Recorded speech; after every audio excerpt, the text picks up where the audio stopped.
te whasisilatu o toi amatalia nei tau manga le fono au fai tula fono. Whamalolo on sai pai o tatu mota. E whatati ese tatu tau manga mo le malolonga. O lo whanga solo saunoanga tari fwai tau o le fionga le minstar soi fua malolo ina im tau pusala ngai saunoanga sui mamalu. O te tāpā mali whaalo alo, lau fionga le minstar mo le whaua wina o lau saunoanga.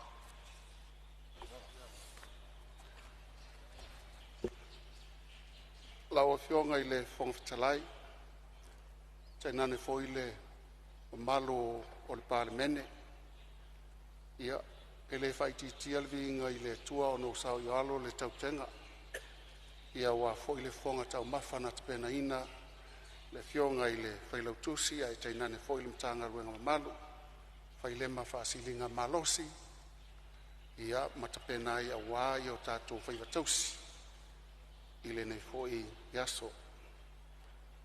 Fa wau leo se fa mtalanga ona na mainisi o fa salavei a o loo taltal no atu e winga ile tatalo mai a le tatou sui o fa sal anga numero tolu.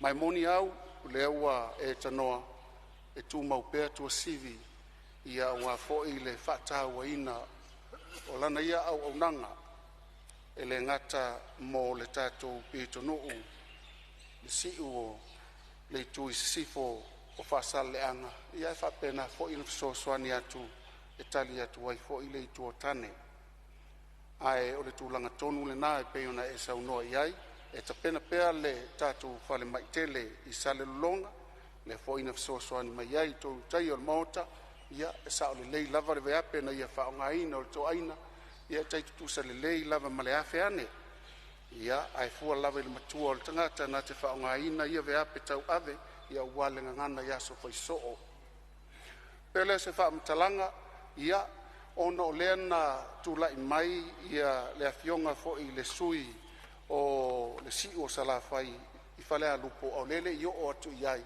ona mātou te tali atu lava e tusa mawhesili, mawhautuanga na au mai whapena foi le sui whaipule o si umu e o atu lava i au toa fionga.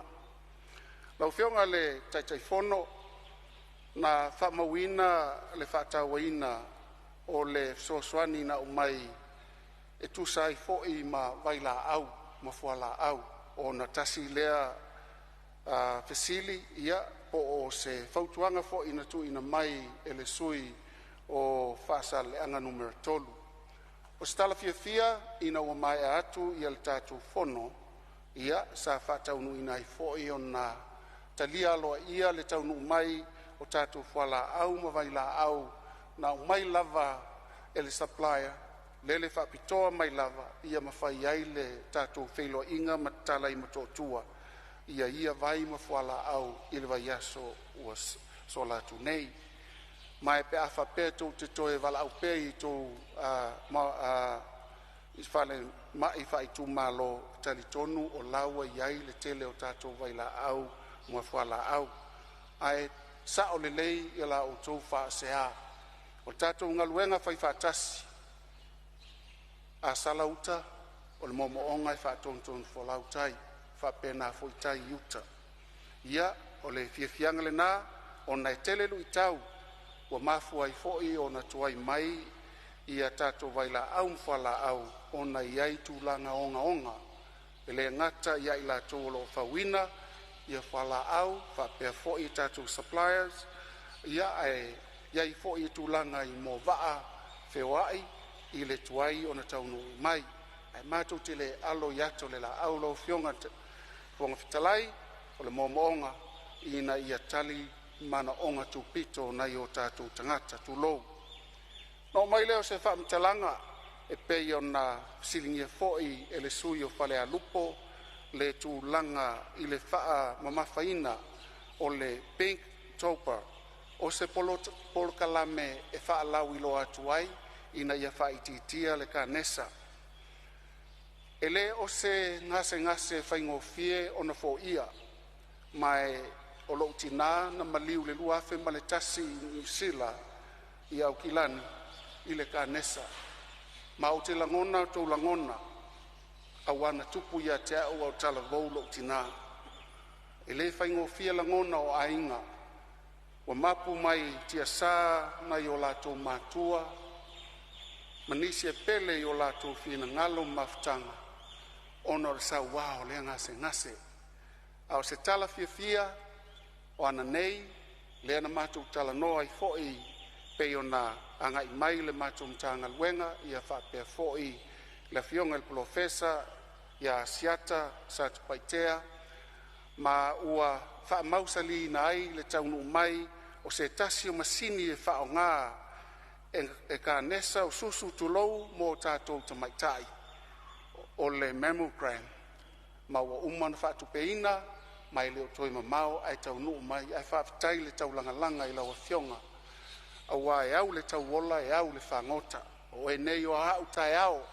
mai le sa ia le mtanga luenga paulea ave ai lo fa tauva moli atuai ia aso atuai vai malu ipuena pe a fai ua fa tamala le matou tiute ona o mai la ia lea ona le foi sa saunoa ia le sui o fale alupo e tu sai mase fo mai ia wale fa toto ngaina ona na le toatasi le fo mai o lo iai le tatu fale mai sa tau le si o fanua ioe o le momo onga le na o le mtanga luenga ina ia mafai ona lava ta oso matapena ina ia tatu fo mai matausi soifua awao ila tou ia faia tonga fitinga i so o se tasi e maua i se ngase pangalea ia uti lava le faasoa le tatou fainga malo mai fa moe tatou talo i le tua ina ia lia e malama ma momoli mai ai se fa mama venga ma fa tele nai fo mai o le tala fia i la wafionga i le sui o fale alupo ia mai se fo i la wafionga le fonfatalai ia male mamalu le mota nei e lua tatou a onga fa pitoa fa fo mai o le Oceana University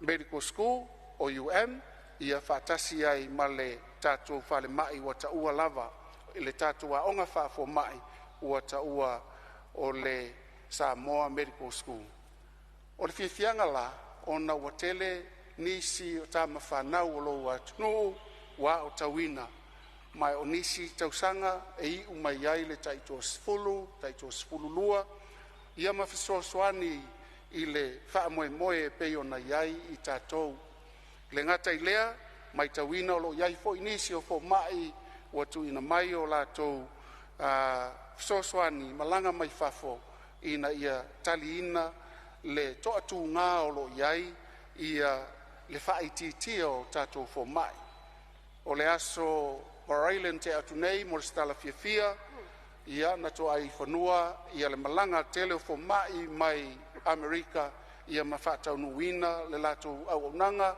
i le asto nai mai apea ma le afe i latou nā ngai atu iai i mulinu mo le vaia o latou fonga ia whapea foi ia o latou talinga i matulanga whapena le ngata i lea lo iai foi i tatou atunu ni fo mai saina e fesosoani ina ia whaititia i pea le siotia tatou fo mai o se tala fia le nā ia ma tatou talo pea i le tua o le a whaatele ina nisi e au ina tama whanau a Samoa i to tonu lava o tatou universite le nei e lua ia le ngata i le iai fo inisi uma whaina anga i atu i fafo mo skolasipi i tūlanga fafo mai ia ina ia maua pea le poto whaapitoa au wā le tonga fitiina o ngase sa talo sanga fo ia le sui lava lea mai le si ua whanua i whale alupo i le tūlanga o vaila au ia o le nā ua utali atu o se fiafianga o le la ua whaatotonga ina vaila au mwhala au mātou tala noa ma le fo mai i sa paitea ia whapena fo ia le tō fo mai tamo tito kamu ia whapea fo i le fo mai i ai sa fotu le tamo Derek ia whapea fo i fo mai tu si ia maulaua to ai tau nuu o la tō vaila au mwhala au lo whai lava le ngaluenga ai tātou ngā le lue whaatasi. O whionga, o le tūlanga lava lea na nau mai e fo'i ia le sui whaipule o ngā ngai maunga numera tasi. Mo se lātou whale mai wa mo mia.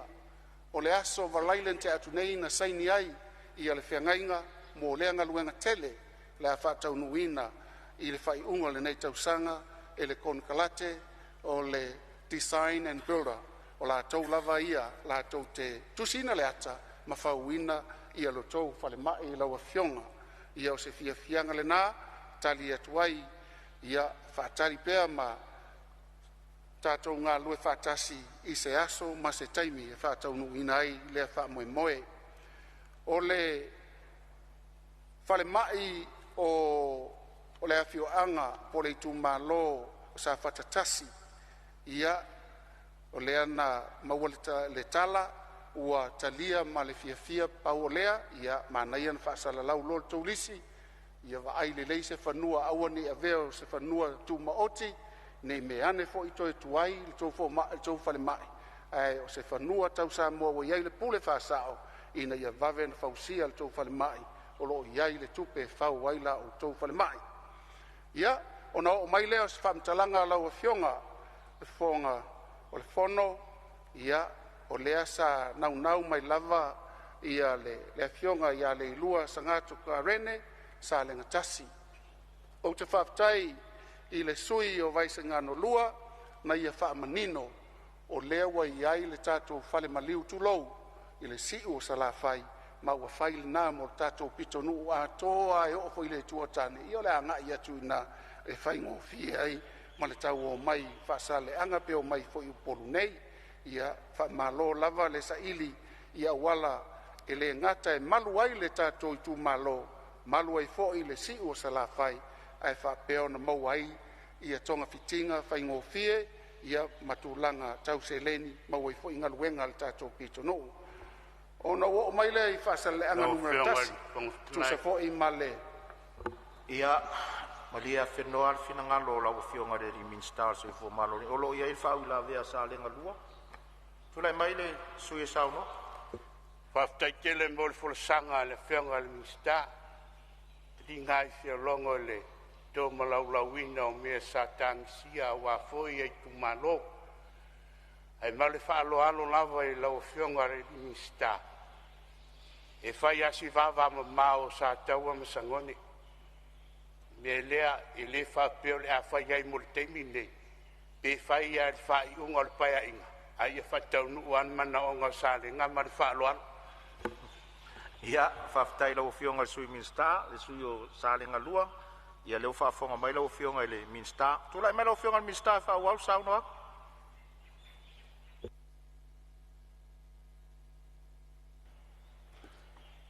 tatia mai alo whanonga te loa fo i le umi lava le 5 tausanga ia te tātou te talo ina ia afe ane le whirwhilinga i lo tātou i tu malo. Nau mai le mana onga tu pito whasale anga numera tasi mai e moni lava ia le whautuanga na tu ina mai e le whionga i le whaipule ona le tūlanga le umi tele o taimi o lo whaatali na i o tātou mātua o tātou ainga e ai mai se maitinga ina ia mawhai ona iai se tonga fiti e whātau nuina e tātou whale mai tu sivi ia te loa fo i o le atu ngalunga fo i le nā o whale mai whai tu malo lava ai na ono whapea ne iatu ua whaatolu na o wasiasi le outpatient i moto tua le ngata o te asiasi ai whailau taimi o te tala noa iai la tou o te tala noa le te maitai tau se soifua tala noa fo i fo mai ia mai o se tūlanga te tau no o wha mawhaina atu o noa o le minista o le soifua malololo ina. O le tūlanga i le outpatients le i mto tua lau whionga i le whonga whetalai ma le mamalu le Palemene nei. E iai le aso e whai tū lau whaatali e le mai e wha solo iai. Ai no wasiasi sa vai e lua whale mai no wasiasi iai. O le umino o iai e whaatali ele ngase le ta ua tua le whale mai. Tolu 10 minute lesi itono. O atu le tato whale mai tūtutonu e i tū la na whaatali ai. o lona winga, o ni whaafita uli le ma alo fia, peino talo tuai, le wa ia tatu a onga, whaafo mai, o le tatu talo, ia to o tele alo ma whanau o lo lalavaoa, e tauna o ina tuai le whaasai nisi, a mata tuai tausanga mua, le ia wan, whaasolo atua, ia o atu i le sega spululua, ua maati ati le whaasai nisi, matu leiloa, ina ia lato whaia le whaafo mai. O le aonga lea, o le a whaatele ina ai ni tatu fo mai, ona o le onge lea. Pei ona lawa fionga i le whongwhitalai, iei nisi o le maota, si la fia whaisina umino i Australia, mai tasi lea vaenga e o iei la unga luenga, e o fo il whale mai, ona eliei sia tatu tangata Samoa, ma le Pasifika, ina ia nga ia tuai le whale mai. Ia, mai atou tangtanga i fo iai in whale mai e luan na maua i fo i lewa noe sosoani iai o le mea lava le tasi lua i tū la, tolu i tū la e whaatali iai o lona winga o se whaafita uli wha le lalolangi.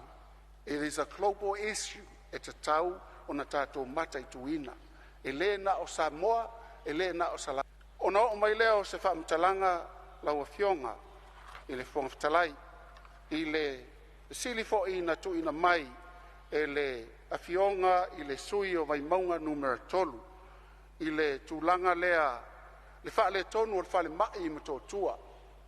O le whale mai i mato tua no vai atu i ona tustusinga sfulu tolu tausanga le matua PA. O lona winga e titi tele le matua o le whale mai e matua i titi. PA wha tusa atu le whale tele ale malo i matangi ala lua, pe afa pe na fauina le iwa suma tasi pe a, o lona winga o tōru spulu tausanga, a o la lava le lei. No o maua le tala i le feasibility study na umai, e wha pea. Mafu anga mua, laua fionga, ele i ai i as a maintenance plan, mo lea whale mai. Lua, sa fauina i tangata na malanga mai fafo, i se fe soani, aina iai le nau ta inga, ma umau pe ana iai se project manager a Samoa, e whaafo e ina lea vaenga. Ai ui o lea, o te le toe tai tua le tili. O le tali atu a le minister, o le tali fo il na a le mtanga luenga laua fionga i vai maunga tolu. I oe, o loo tau so le susu o le whale mai. Ma tau te le alo i ato le la au. Ua sui fo i a nisi o ea malulu. Ua le toi whaia ia le tatu Central Air, a laua whaile split air e whaingofie o na tali i mana ongo le atunu. Le ngata i lea as a valley ties, ia e leo tele le pa o mai o ties i lo tangata le tau manu o mai, o le pa o ia. A lo whaia nga luenga, a le tatu mtanga luenga. Lefto a liman nai vai aso, ua whaatolu na aru mātou asi singa i tonu o le tatu whale mai mto tua. Ta watu i tūlanga nā lau a fionga aisea, o le naunau ta inga, o na pei o na whai atu, e au le tau ola au le whangota. O au fo i tupu ai o lo ua inga, tupu fo i a tātou uma. Mai le ta taulan tātou whaatamala ai, sa o le lei i a lau a fionga, le sui mamalu o vai maunga tolu, e ta tau o na whaia se fuafuanga, whaatope tope, i lea whale mai, o na o whaapea atu lea, au mai alo tau whaatua tuanga, o le a ngā lulua iai le tātou whainga malo, ma le wha moe, e leo toi mamau, ai whau sesi tātou whale mai fau, ai tū mau pēle whale mai le la, tātou ngā lulua whaatasi se awala, ina ia whaatau nuu ai lava, ia mitinga tala whenga i le lei. Mo se fiafianga, na o atu se tasi o ampasa, mamatana no i le tolu vai aso taluai, ma ua la tau i o eina, la tau te toi whauina, se whale mai tasi la po a tele, i to tonu o sale longa, ia whaatasi ma se tasi o se whale mai, matuale le tele, i to tonu o le tātou motu nei, ia maolo whai ai le fuafuanga le malo, i se no fuanga tala whenga i leila o fionga i le whonga whetalai. No mai lea i se whesile tūlanga i poe ai se awa whai titi ai tupe o le output sfumantasi. Lau fionga le whonga whetalai, e le o whai titi a tupe i nā. Na ono tau sila atua i ai wa pei wa ese tupe na e wha o ngā mai le output 11. Ai o la ua sui ono o whainga ale a pisa si na toi o mai e toi ilo po fe tonu e ave yaile rehabilitative clinical support ma o le ala na mawai o le ato e tuu atu ilalo i lesi fo i vaenga ma o le o tuu yai sa o le to yaila ilalo o le tato output lena tato no famtalatu sulmantasi a o le wa yai le output lima ia ma o le wa ina ia nisi o la to fainga luenga ai manga lue yai ma o le wa yai tupe fa nganga mo le fa moe o lona winga o se fautuanga na fai yai fo i se sisu su enga fa pitoa mangalu lue loa le pisa si male matanga luenga o na lato fetu na ilea ina ia lava ta oso ma lava ta pena le fa ngai o inga o le tato fale mai o lona winga o lona tau nu mai lava to minister a nga ia tu loi fa tau nu me umaia le to te fesili mai ai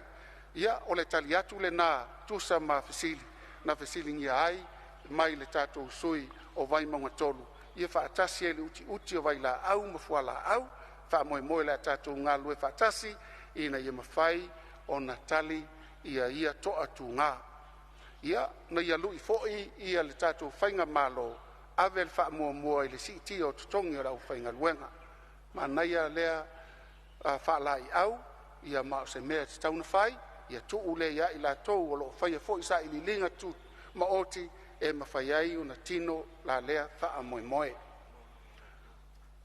na fesili ele sui mai si umu ia fa aftai ona leana e fesili au lea ufta o mai ia la usiri ia lea la avatu stali mata ngofie mo la wafionga le fai pule o lau taurusanga wa uma ona asia ele afionga le minister o le soifua malo loina ua a ngai atu ma o lea lava iai ia lau talusanga e peifo ina tu ina mai ele afionga i le faipule na iai ia ma o lea ua e toe tatao ina mai i fa ma lor tu ma naia tele ia itu ainga sui ia faipule e le manofo e su e masa ili awala e faingo fiai ona manuia le tu malo mai tolo pulo tu sai malau tarsanga tatia maila i o lo fina ngalo talo ane ile tua ia vave fatino o maila ia le ile fasal anga numero lua avel fa mo le soifua malo lo ino le tunu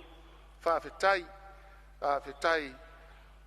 o lo o manino i lau fa soa le tūlanga e ao lava na ave e le wha mua Samoa. Aisea, a wafo e le ni tau mawhalo la tau ngā lue ai. E le ni ta vale tūlou, o le tangata. A ngase a le lei na tong fitinga i maliu, o le ola, o le mea lofa mai le tua. O te au e tusa malou fina ngalo. A mai alo tau au, a vatu lo lima. Ta ngā lue whatasi. Ina ia tini le wha moe a wā le matanga luenga o le soifua maloloina. O te tau tino atu, i le lima tau sanga le nei o lo tātou ngā lulue ai, e le mala ese le nei tū.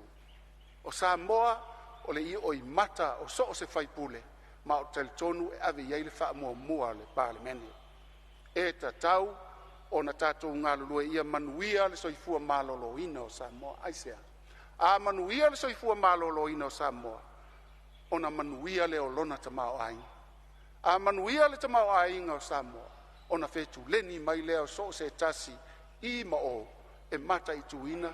Pe o ani tatou whainga whaavai. Ua mafu aina mao popo lo tatou watunu. Ma o te ioe tusa malau fautuanga. Ma o lewa te umalu i tutonu o le tatou le tonu fuafuanga fai ale matanga luenga. Ia, o nau lewa umana tali atu foi le afionga i whaipule sa mataung whalalatai na ona uasu atu vai ma lui puenga. A mai alo whanonga ta ngā lulue whaatasi ina ia lata mai se aso e whaatino ai la tātou ngā luenga whai whaatasi. Ta talo i le tua, maua pele malosi ina ia whaatau nuina lo tātou wha moe i se aso vave. Lawa fionga a le fonga fatalai, ia e le mawhaino tua i lalo le whautuanga na umai e vaisi ngano numera tasi. Ia, ai whaafetai o leana tali lava iai ia si ona uso fo i o vaisi ngano numera lua, ina i mawhai o na whao ngā ina le whale maliu, o lau whausia i tutonu o sa taua, e le aise mamao, na ona wha vale vea i atu i mai, velata ia wa malie fo i ai, ia le afionga i le whaipule o vaisi ngano numera tasi. Ia o te loa lau fionga i le fono, e ese le mana i o le luina o mai e le whaipule o vaisi ngano lua. Ina ia iai se va lele whaingo fiena o mai e tātou ngase mai sa vai. Ina ia lavea ina ili soifua, e mafua, ona e nau foi le afionga i le whaipule. Aua ne iai se tasi o lona i tūmalo, e whano i le ala, ona o le ai o se fo mai, e lata atu iai. Tōlo pūlou, a mea o saona, pau o lea, e iai vaenga e ave le tātou wha mua, a tele tupe, wha tau le helikopter, se mea le tele le na, e le ngata fo i salafai, i el si o salafai, ai wha pena fo i alipata, wha pena fo i le hatu Samoa uma, ai mai se i a tātou motu manono ma apolima, o le au nanga te tau na whai, tātou te talo, e leo toi mamao, ai tau lau o le wha moe, awa, o i la tau, o a fionga i whaipule ia, e mai maunia, o lau o iaia la tau miti, tu mamao. E le na ona tala noa, ai ai tino o la tau upu. Ia, ma tātou ngā lue whatasi. A whai o se mea manuia ai, le si o whanua, manuia i fōi le mata whanua, mai manuia i fōi, ia le tātou ai nei. Whaatai atu i lau fionga, ia le fōi na e mo mai ni vaila au mwhala au, ia le nā, tauna e wala au i lau fō mai, ta mo tito, ia pe u taunu watu atu whala au. Ia no mai leo se whaamtalanga, whaatai fōi, leana mai le whautuanga, mai le sui o ana a lofi numera lua, i le tūlanga o le whaato tonga ina o le whale mai i whale olo.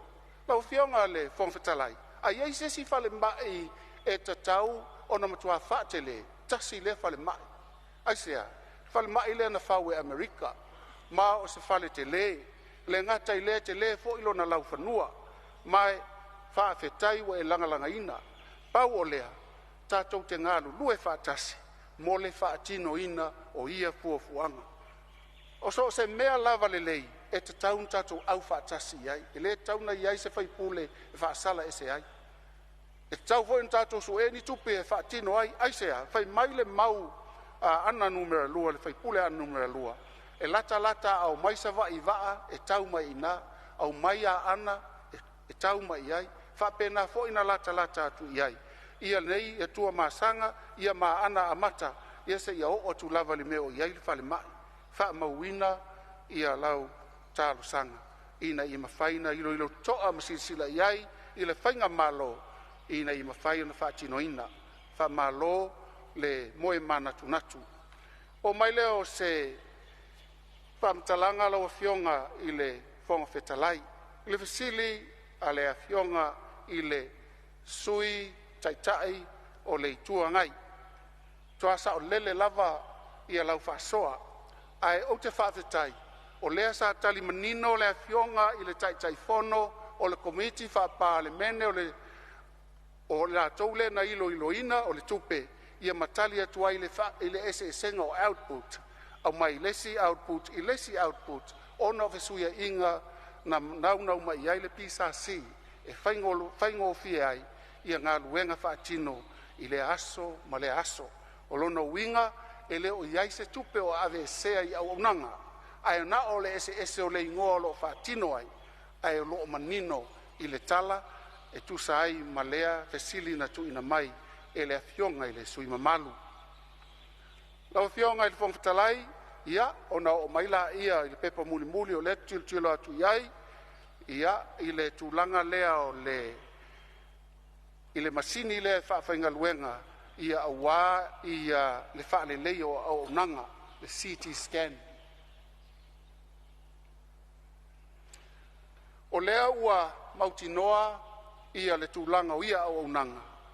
Mai e o lea ua whaamatala mai fo ia i tātou. E leo toi mamao e tau nu mai wa umana tu umata manga se leni whaatau mai le ACC e whaatauina mai nei masini, ma ua uma fo'i o na saini le malienga ma supplier la tau te au maia masini nei la ua fionga. Umana mātou tala noa, umana saini, ma o lewa avatu, ia le avea, ina ia whaatau, a mamamoli mai loa, i se taimi vave, taimi wha tope tope, a mawhaina o mai le lele o mai, a le mawhai, wa aise au wala e mawhaina o mai ai, nei masini mo le tali ai, o le mana onga, o le ola o Samoa e ta tauna a puti puti e so se tasi, lau a fionga, i le fonga whetalai. Mai le alo le malo e tala no atu i mea nei, sa o le leile lato whasoa, o le mea te tau na tātou whaia alo le taimi le nei. Leo wa iai tupe ua whaanganga e whaatau ai, ma o lea ua umana saini, lea ua whaatau, mai o lea la mamori mai ai tātou. Ia lau fionga le fonga whetalai, e te au le ava male mi ngao, o na le tasi se pūlou e pūlou atuai, pe o na tau si la fia, lo na lue foi, ba vea ma min star o le ACC, ia, po le whala putonga o tau i whala lave wha fuose. Mai whaafitai ai le whala putonga, lo la tutu lai mai. I se awala e wha tupe inai, ia vaenga e mo o mia wha tope tope. Ia, Maria whenua le finangalo le leifoi le ma fai se malo longa lau fionga le minsta, lo iei le wha ula vea mai sa fata, wha monmole, sa fata lua. Ele aise manatu e. Whalave lave o tafitala tala lau a fionga le minsta o. Ma, ua tala leo malia lava le saunuanga o forsia le bonta. Paulea o na leo ta ua le falmai o sa fatas. Falo alfo le fio mai le fionga le mai tai foi pule. Peitain fa peu tau sues fanua o rally le lua fe maleiva. Sa pasia le foi o le nei fale mai a o ve foi a uma fai pule na vai tau. Peitai lo tu la yatu. A fai tau sues fanua. Iol ma ngaluanga fai to lua ma le fionga le mai tai fai pule. O tau tilo a.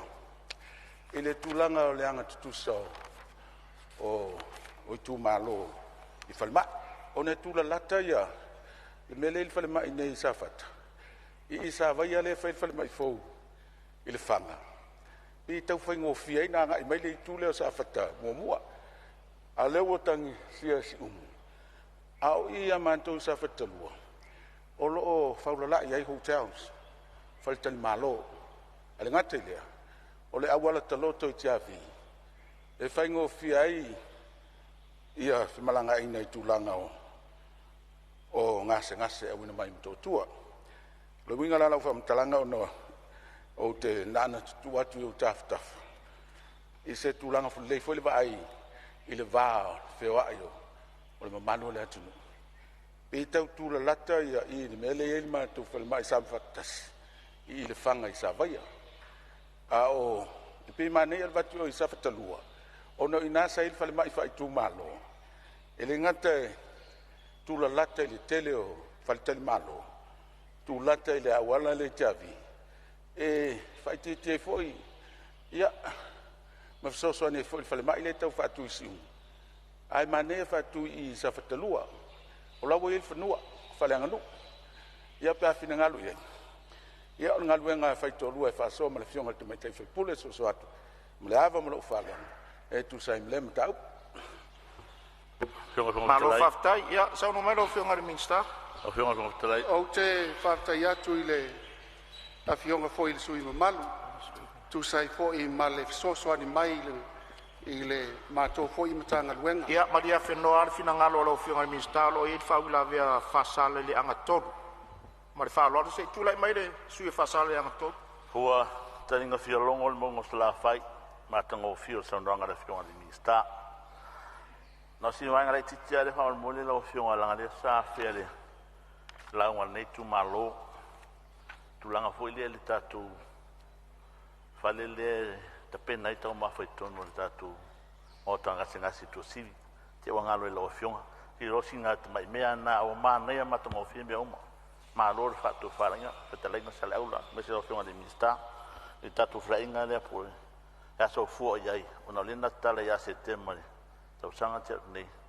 ia nai totonga na a mata no fa ai ta tu fa inga dia pa lo fa stai Ma lo fa manatu lo fionga i le suisfono. Ia, o lo ia i fo disi fa wila vea fale atu tolu, ia, o se sai da kase lo me fionga fionga. ma no fa ma lo le fionga mi sta ngata ko fil fa no ngo si va ngale na ka fe tau talang au teling ona leo fa lo no atu ila sa no I masini wa mai ma meo oka mai man mau me fa to ngata to fa ma yo ai vai la au ia ma meo mammogram fo e wa mai ma lo ale Ia, o te vairu peina sa unoanga fale atu tolu, e tu sai o fa mau maunga i te le i sa unoanga i le mtanga luenga leo soi fua maloloina. Pea tu sai malo finangalo. ai lo fio ho le ngau la tu le la te lenga ho le Ia, e ai, e tasi ale taimi e fa mau matoi, o le taimi atu atoi le avano tu te sa unoa fo i le tulanga o telo le tato packet, o le tato tartu, o le tulanga la vanai, tu atu iai, ne te tala atu fo, ia ua avea ma mea alua ia sa unoanga fa atala le tupi, fa malulu atu le sui la fo atu le fa mai amal sa unoanga le instau, so i fo maloloina. Fa tai Ia, fionga i sei, Fonotaga. malia whenoa, o le atu ala vanoa, o le atu vanoa atu ala Fonotaga, ia sei tu atu la vanoa le sui o falata, im sam tau. Tai lawa fionga le Fonotaga. Mori atu le ngang whaftai tele la fionga minsta. Pawasi maenga lai titi le sa ta ua I lau unga o mo meo whale ui, whale le ta ua. Te aona tasi lea whawhita uli e le ngata I le whale mai. Ia o mai tau ina e o whai tātou whale ui no whanga whai tele. Ia o te tonu whai a inga ma manu. Te le I o whawhita uli, le sa ta talo atu ai. Ia pesi la sila mutanga luenga fese po kalame ngā rurua ma komite atina. Awa olo mon mawina e le atunu atoa. Pau nei o le atunu e no nofo tangata mo moe tangata I leo leo ina o tātou whane ui I public places. Ai matua whaare tonu atu langa oro iai. So I foi a wala mai wha mai. Ia sidil pui pui ai lo tong fitia. Al fa mana tu atu le la wa fionga minsta. Ia manu ia tele a la tu lai mai fa ftai. la fionga Ia, o lo tu lai mai la fionga sui pan, mia sei tu lai mai la valo fionga sui pan, ma lia la valo fionga minsta sei. Tu atu la vano sui pan. No, se Susania le fionga ile. Minsta, ia ono. Tadi el malo e alai. Finangalo sui fai pule. Ta ua finangalo mo sui fai pule. O ilanto lava o moli to fa. Aia, se tatu atunu. O le mele sasa unole. Me fia o le fale mai in pasie le lua fmaliva. Ia, o fai si umi. Au fionga e fitu tau sanga e pe fiona. Ona fale o nga ina i o nā tūlanga. Ala se to si si leila fionga ile. Na vanga pauale me aso so safata tasi, safata lua, safata tasi fatse la, ma falatai. Ia, o le lava fo ma. Ia tupu vile si vanga ia ma se awala so ta iai. Ia ma vai e supply ai. Pe le winga le o le tapenanga forward malo. Tato planning. No nau te lenga. Lenga ale ngate I whale mai, o awala, o le tise, ma sua vai e service ai. Ia, o na pe tulanga le na, ale tatia mai. O le la o i e whato whala inga ele. Ale, me se fo i le tulanga o le. Ia, le sau no ele sui wa malu mai. I whala taim sam tau. Ia, te mana tua so ia langa, le se fo i le me whato whala inga le, kapeneta. Ia, so ia sa o fale mai o isia no fanga mana ia le matango fie ma le lei e ta luana sui le fa vai o le avatu I tu al fa mai im salo na sit fiel tu langa con kalate la tu ngalwenga tu lo la tu e la tu al con kalate ia a me se awe o molon sen con kalate ale monitoring la le tu o te la fa ngalwenga I tu ai con kalate va ai la tu con kalate ia se o mai se ri pula con kalate va ai la tu fa ngalwenga o lo tatia mai ale monitoring ia ile au fa ngalwenga al malo I fa pena o lisi lea tilo le whainga whaile. Ina ia mawhai ai ona sitia. Ia le tūlanga o tauto ai aua ilo. Tilo le le ai. Ia ina ia manuia le tātou o nanga. Ma le ngang whaalalu. Maro whaftai sa ono lo whionga sui Palemene. Ia masalo le ua maua mai lo whionga ni minstale vaenga lea sa to e whaaria ni whinangalo le whionga o le sui whaipule o sa mtau mwhale la tai. Ona sa la tu le sa unuanga le ngangana lau tele. Ile na olona i tūmalo ia a o tātou atunu watoa. Ui o lea. Ia la whatu lau whionga ni minstale. Lo mau atu le whawila vea mai sa whatarua. La e mole atu lau whaftai tele lau whionga sui Palemene. Wai mau tonu maale anganga. Ono tiltilo fo lele. I sa vai ale u fail ma fal mai fo. Anga mai fal sela. Anga i mtautu ia sal mumum sa nap. Mlei tu o safata lu o safata muamua. A manea o safata lu se tulang. Anga mai si umu. Anga i manto. Fai ti tiele wo le tunga lunga le. Faftai tele o maliela o falongolongo i. Fa manga la ofionga sui Palemene fa aftai. Ia malo sau noa, ole atu lewa noa lau whionga ni minstale wha mai a mai ai, lau sau noanga. O whionga le whongwetalai, le mo se wanoa wha mamona. Ia, ole mai tau watu le foi e le whaula vea mai i le vai maunga tolu, ia, te sau noa. Lau whionga le whongwetalai, e mai se foi le pai o le Palemene. Le ai e le o se whaula vea o nei, o nisi e tu e ono tangi sa, ia le mātou i tu malo. Fia whaleo ina le nganga whaftai. E le vai ngai tau al whaftai e mo te tau iai. Whaftai lo whionga minstale, leo mai tau ina maratotoa, o leo wāwhea e lo whinangalo nisi o vāenga sa tā ua le mātou talsanga. Ia le mātou te talo, ia lo whangia le atua, whoa ina malosi, lau whionga minstale, ia mātou tap ia lo iau whaiva manaia, ne e mawhaiona tini, ma tau malau e peono tātou iai, mo le manui o tātou atunu, mo le ngā wharoalu. Se tuatua lewa noa whaftai sau no, se tuatua lewa noa lau whionga sui Palemene. E mai tau atu le sau noa ngar sui mamalu lau whionga whawtalai, o le whaftai. Ai le se whasa opus whamarmalama, e pelo wingana na on whamanatui, nei sui whaipule. I le tu e whaia whaonga te tonu se whawhitai, i matanga ruenga pia mai, alau sau noa ngā whalau e tele. Nau si te talo. Ili fatonua, malangang falon. Ia, malo whaftai. E pei voi o na fsosoni atu no fo le telo taimi. O le vaenga le na toi la ngā le saunoa ngā le suilo le vai manga. Tusa lea ma le vaenga sa saunoa i anoa malua. Mo le output fo le fa peo faiti tia le vaenga sfuma le tasi. Ia le saunoa manino le fionga i le minstale. O le uto e tu ma ipe split mai i le output luna 5.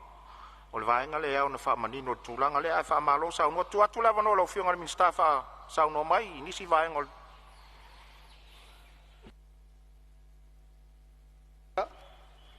Lau a whionga le whongtalai, ono le tele o wha la vea, o le ilope o te amata i luma po tua po le o ngā ton, ia ala pule ia upo ai la mua o ai so ai, o le tūlanga le whautuanga mai le sui e whala la taima samatau.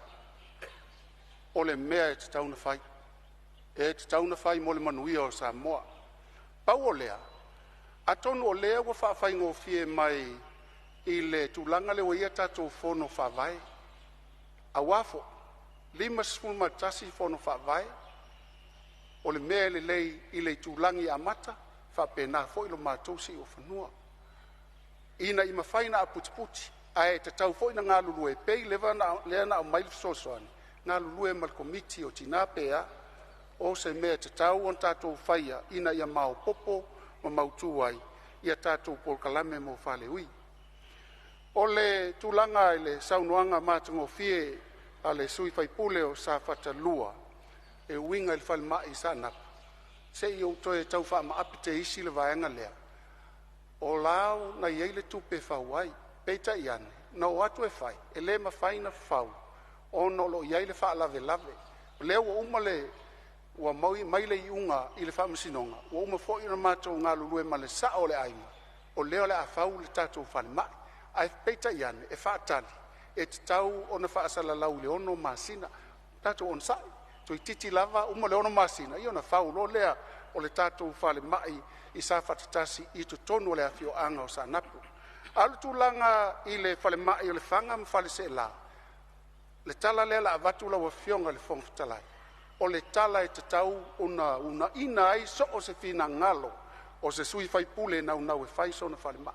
O le whale mai lea na whai lava i a ao o le awhio anga male tu malo o le whanga ma whale se la. Matanga o fia ia fufuanga tau ave. E le tau whaatali mai se i ole mai lau awhionga le whongwhitalai. Se i saa le whao i tonu o le Palemene.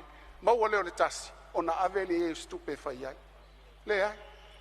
Na lātou si la fia le mana onga tūpito e tali e le ola o lātou tangata tu lou ia le tu malo. O na lātou ngālu lue lo lea. Ono le pisitele. Na laina le maua se mātou ava noa mai lātou. Au te loa po le astofi e maua se mātou ava noa mai le tu malo. O le tala fia na la wa fionga. E lu i ai se tasi o fia fai fale mai. Aelo o lava tupe le malo. Ia tātou walo loa. E fai i sa ili ngā tupe mo se fale mai. O lou i tu malo. O le tūlanga laua fionga. E le leile lo to e tali atu. E tu sa malfa fesilia se uso tu ofe ya namu la ulu. Ia tu lou le swafa ile. Sui fai pule o fasal anga numero tolu. Sa o lele lava lau saunoanga. Ua ufia tele na laina misi ia lau saunoanga lea. Ua laina o le alo atu ia. Aule ia i o le wha mau ia o pepa o ngā luenga. Ua umaea le wha atotonga ina o le mukuka i tua sivi. Tātou whale mai le nā. Ai o le wha tupe ina. O le fo iwa anga i atu i le tātou mtanga luenga i whaatino. Pangā lea.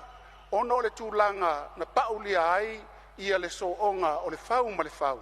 E tu sa ai ma le whainga palota. Na lai ona toe tolo te isi. Ia, lau fionga i whaipule, o lefto a lima ea nei vai aso talu na amata. Ai a mai alo fina ngalo, o lewa tā pena atu iai, ia le tātou mtanga luenga. E whaatino le umukuka, o lea fo i wato o tele a tātou au kuka, ina i whawhaingo fie le ngau sina, o ngā senga, ia wale fonga tau mafa, o ngā se ngase i tutonu o tua sivi, o whaima o ngā tutonu ngale mua sa la whai. Lau fionga i le taitai fono. Ona wha umai leo se wha mtalanga ale minista o soifua ma lolo ina. Ai, se o tala no atu wha whaipule o lo tu ma lolo lau a fionga. Lau fionga rwhong whatalai. O le tausanga luafe luasfu matasi. O se tausanga mate la ina ilo mātou tu malo. Pa ia male malu ar sau fa inga, na motu si ai ma vaa ai le fonga vaa. Ona ua pei mātou e leni Samoa, ua ta whea le uto o tau whau. Ua le ai se whai pule o lo mātou tu malo ngā maunga numera lua, sa le aula, masala mumu. Au te leto e tāle tili, aina ona tu watu e wha maumauina i le nei tūla, o lou tūla i atu. Na tūla i ona o le atua soifua. Au te whawhetai atu ai, i laua fionga, lau ano mala inga sa laua no, ai tai nane fōi, toa fio li i ma laua fionga ai, lau whetalainga ale tu la fale ali a tai nane le mamalu le fale a ana. O te whaftai atu fōi, i laua fionga tu ala ma lau fale sifulu, sa la ma lau fale valu, a inga tāpa au, pola pui lo la ua tō lua te vanga ma vai fale, ia e tai nane le mamalu le sa le muli anga, o le fale upolu o tō finga. La o tō pule lea, wa tō ina mai, ina ia toi wha fo'i mai le pule sa le aula, e tala noa i luma mea. E le folongo fie e le mata e lo mātou i tu malo. Ma e lua ni pese na ulangi ina le nā taimi e tau atua i Samoa le nuti momoia o mātou fatu. Ua whaatawhe ta whea i pulo vai. Ua pei mātou e le tau tua i a Samoa. Le pule whaavai na amata mai tasi iwa lima. Na fatu ai le titi o Samoa au wā le whainga malo tasi iwa o no lua. Whewa iai. Whaataa mai tamo le ala. Ai whaafetai la o tau pule le tu malo. O leo o sa vali mai ile nganga mawalalo e whai mo o tau pulou. Whai mo o tau sui tau moli. E fofonga ina ai o tau ti ngā. Mo tau oli. A whaatasi mo tau malo si anga mo tau vai-vainga. I tau tonu o le Palemene. Lau fionga. Fonga whatalai. O le toi whaafo ina mai o le tofi o le nei tu malo. Na fili mai le langi. O te pūlo wai. Sa o whaala lei. Whaafetai. O lau teu. O teu ma teu. O lau pule lea. Ai mātou te talo atu. Lau a fionga le fonga whatalai le malu o le Palemene. Ia mana tua lo mātou i tu malo. Whai u leo se mātou whaamtalanga. E ui lava na afa o se mātou nuo sa malai ulu ele o tau mafa se vai.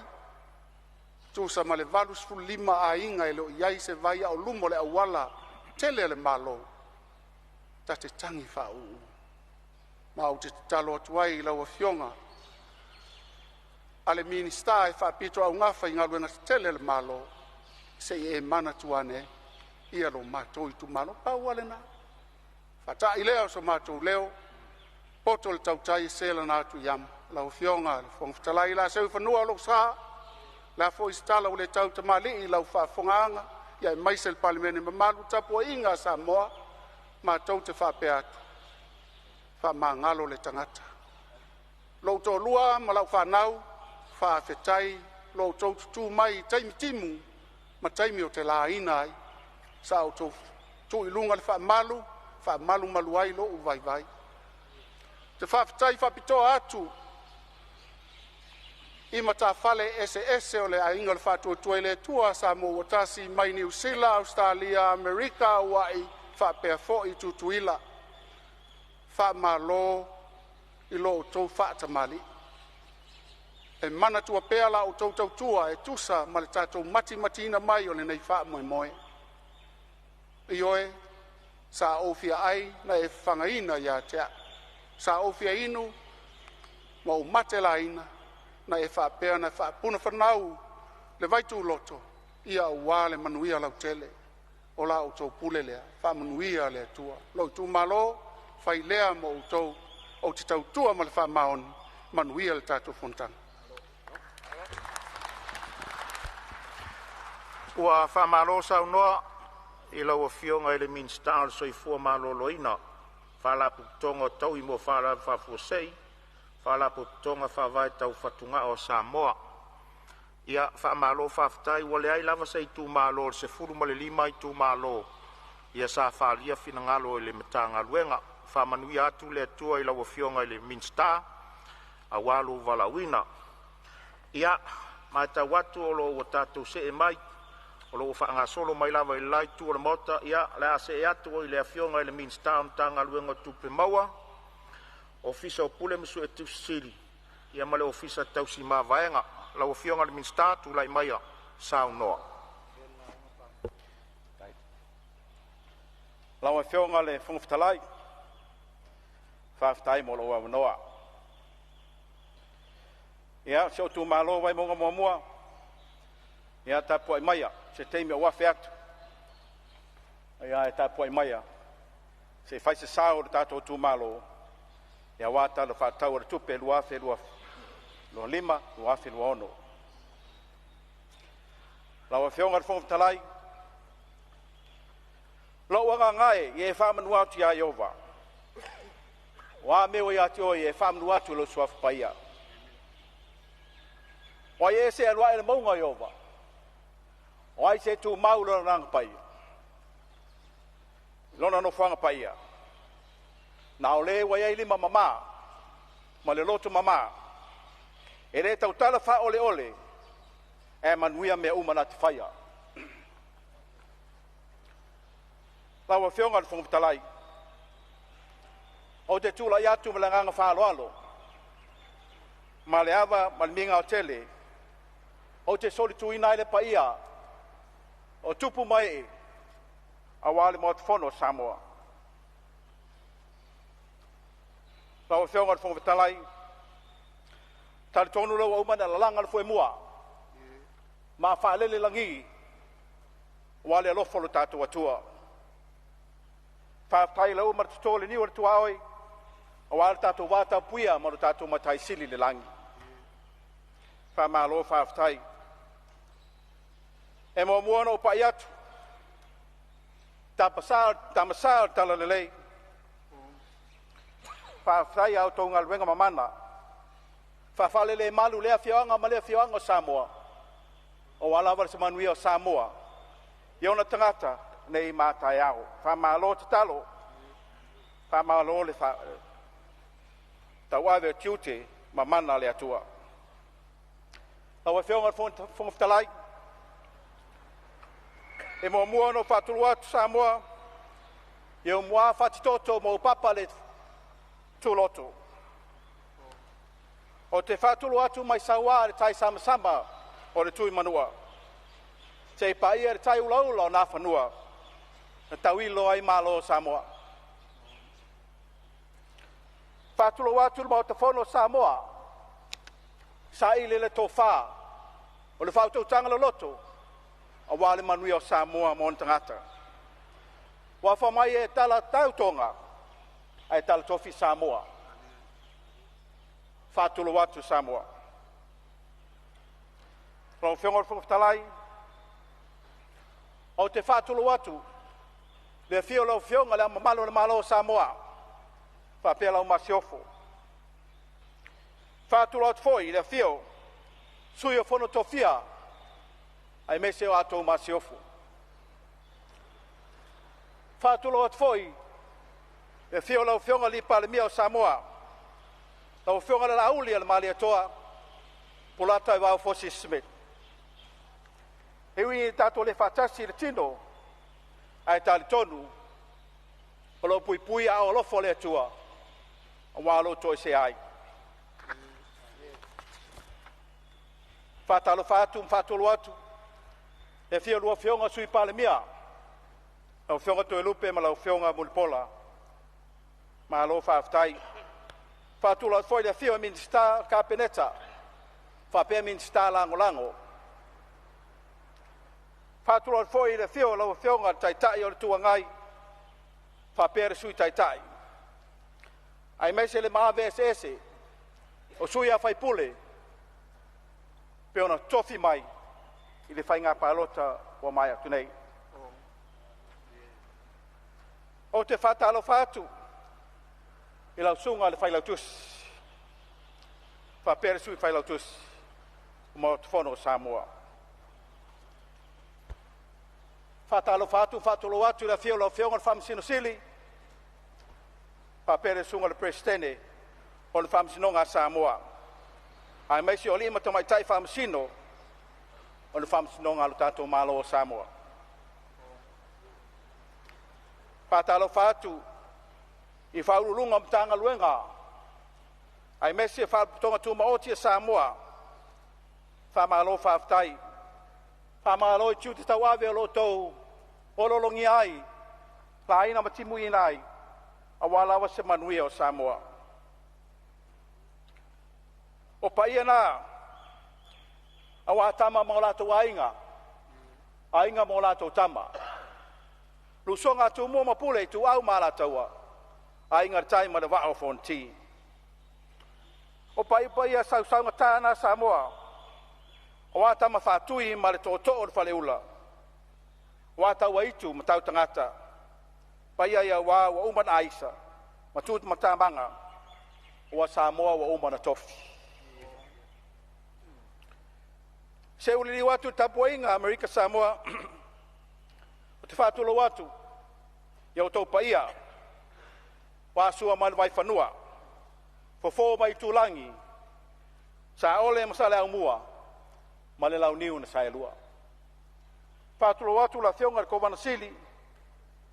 Whio le lutena kovana. Whio foi le prestene o moota. Senate. Whio le whonga whitalai o moota e lua.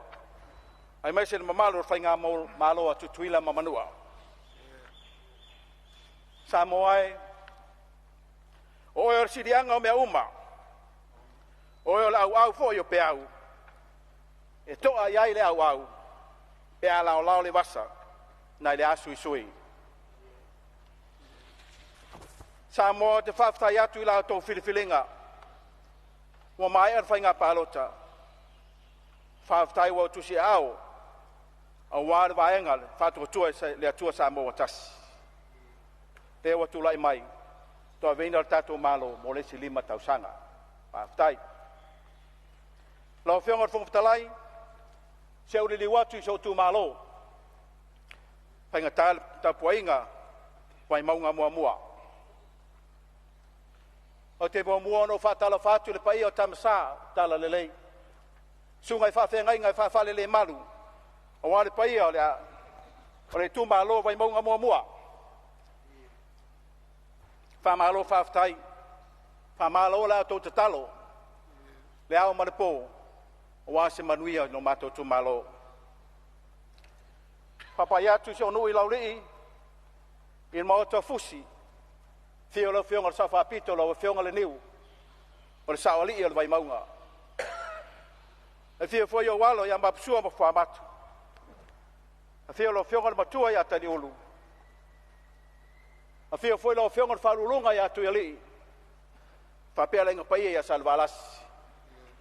A se fa tu tanga ya tu sa mau.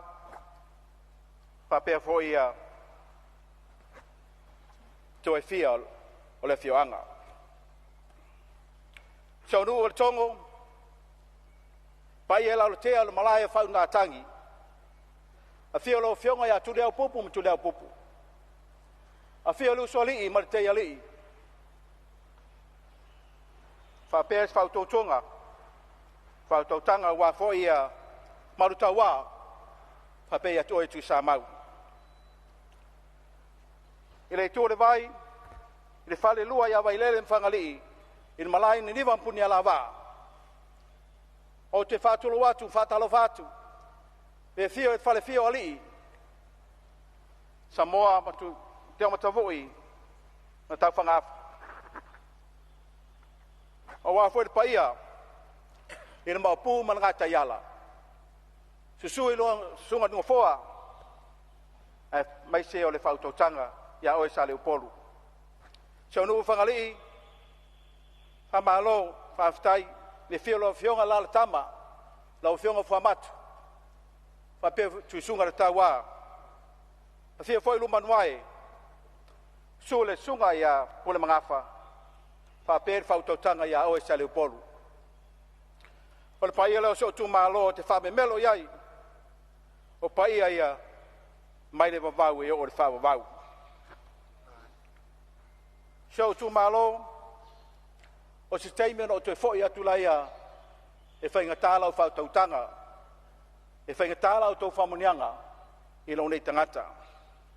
Ai mua o te whiatali atu i tūlanga pe o tala de tupe, ai meso fasili sa atu ina mai e nisi o suia whaipule.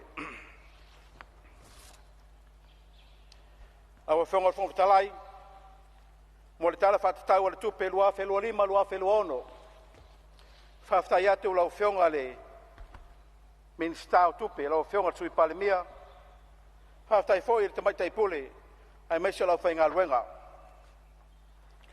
Dale tonu le whainga o whia lau tau ngā luenga.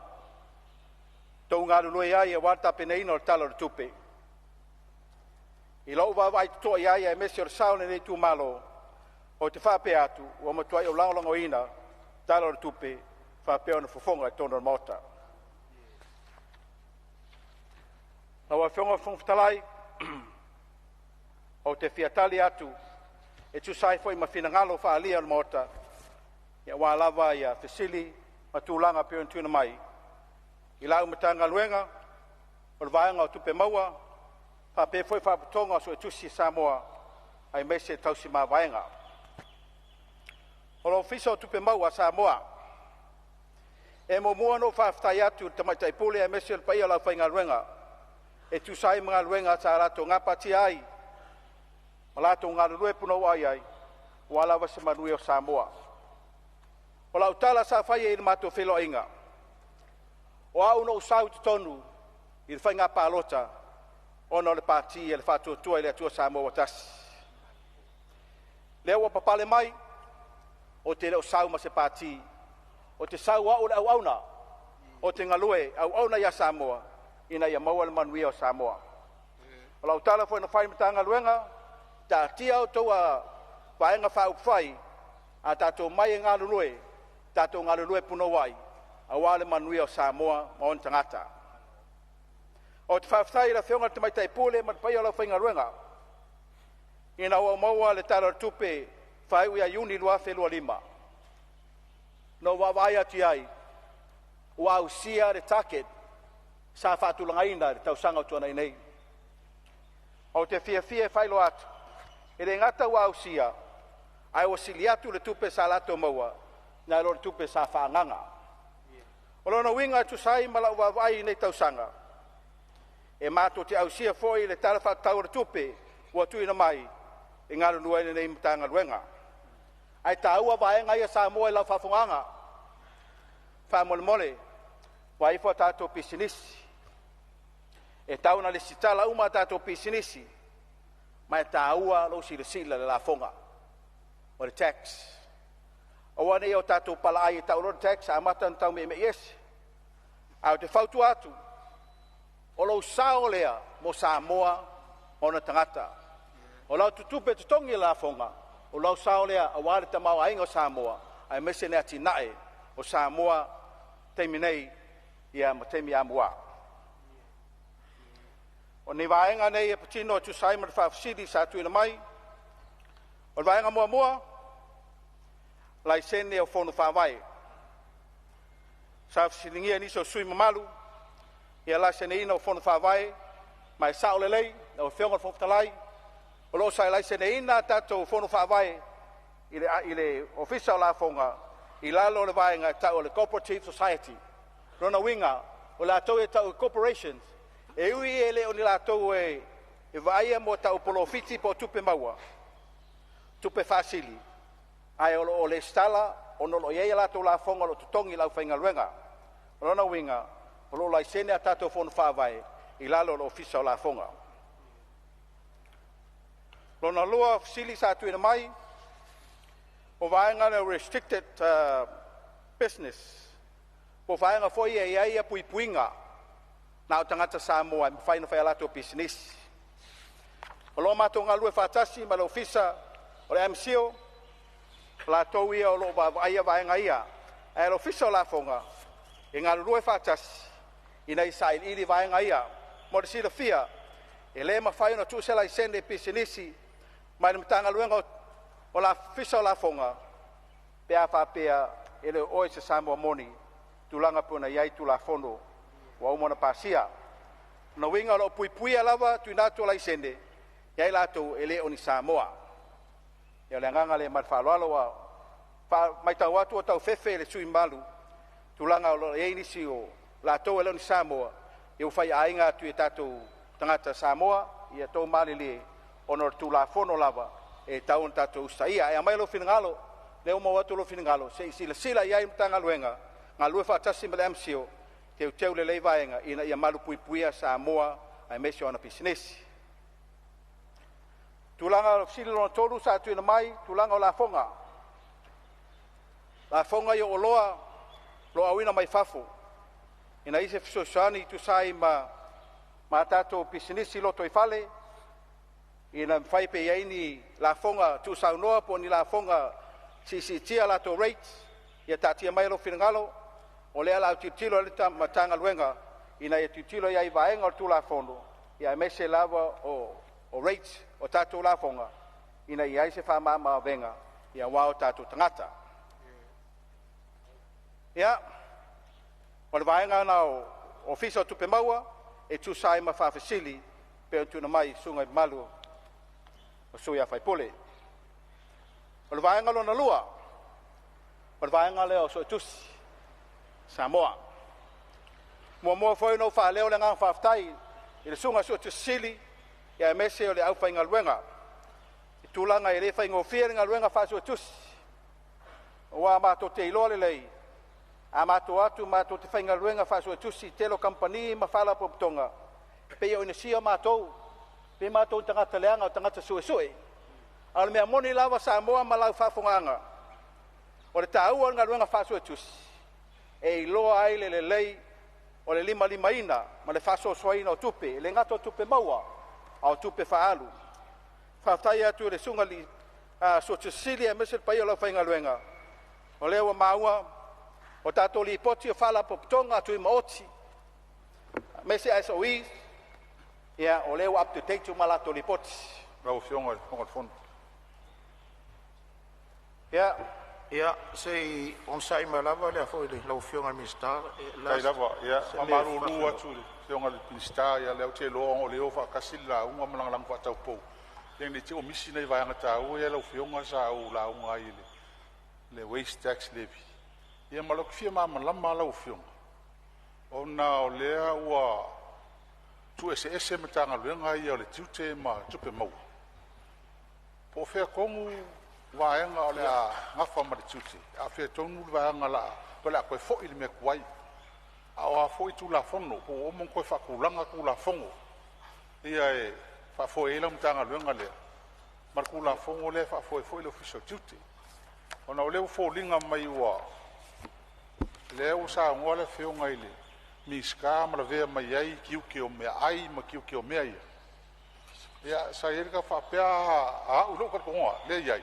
O mea ia le kiuke a le tanga luenga o tute. Ia leo pe ua sa ngo mai la vea mai sa ngoanga le fionga li miska. A whea kulanga le la iai. Ia le la kima mnamba po istu la fono o suyai. Nona lua. Ia po ai kongo ia le levi lea the waste tax lea. Pe ao e la mkanga luenga. Pe ao le mkanga luenga si sio manga. A viva whea ngwhai. Ia, malwhala lau. Ia, tu le mero fionga minister whawau sau noa. Ia lau whionga le Fonotaga, ia whawhtai mo le whawsili, sunga sui mamalu. Ia peo le siningia vaenga ia na tuina mai. O le vaenga mo mua lawa ia o le vaenga o tupe maua, o mea lawa tau la fonga, patino lawa ia. O le vaenga o tiute, o la toi lo tutongi ia la fonga fo ia, a ngai sa o lawa i o loa mai fafo, tulanga whapena. Le whawsili tulanga le levis, i o vaenga i o mātou le la au ina, vaenga i o levis. A o le tatia mai, se tilo i langa le fau mato mai, ia i vaenga o tula fono, ia o na tā pena le ia tu le vaenga, pe o na whawsili sui malu. Ia, o na o mai la ia i le tātou mtanga luenga por whaputonga sua tusi, al malo. Ia, e toa wha, ia sui sa lato fasili, i le vaenga le forensic audit. Ia, mo le sifia lau fionga, a mese le Palemene. E le involve ia tātou ofisa sua tusi, a le malo i le vaenga le forensic audit. O le vaenga lea, sa tuina mai lava le patawhaioi, a le ofisa o tupe, a ngai i le kampanisa o tusi, o le PTO ni Usilam Samoa, mo le whatinoina o le ngai ngā ruenga. Ia, lona winga, e le se mato direct involvement e tu sai marsu ngā tusi. Peita iane, e lewa mato talanoa ma le ofisa so tusi. E ise lato li poti e tuina mai, e fio sa lato finangalo, e fia whailoa mai e tu sai ma le li poti le forensic audit, e au forensic fiad e malo le Palemene. O le fsili lona lua, ia sa tuina mai le whafsili inisio sui mamalu, ia wale li poti wha Palemene, al poti o sui ngatusi.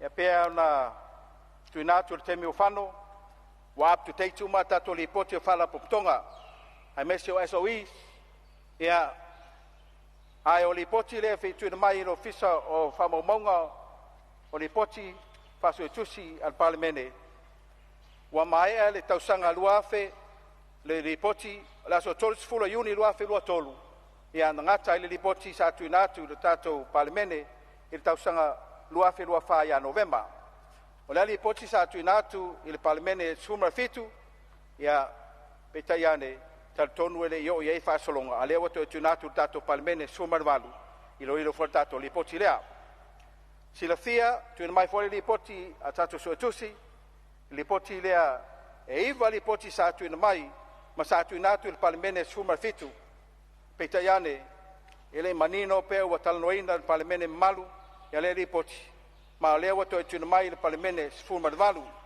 e tu sai ma lipoti e iwa o lea ua fautuaina il sunga fonfitalai ia le ofisa so tusi ina ia faalu o tato lipoti ono i lunga le website a lipoti luafe ma le tolu luafe lua tolu luafe lua fa ma le luafe lua lima e poti na le latu ina mai i le Palemene sfuma ma le valu ia no fatale le ma sau famtalanga ia o le ua tapena mai le tato lipoti fauina i tausanga faatupe fauina ia iuni luafe lua ono ia faafetai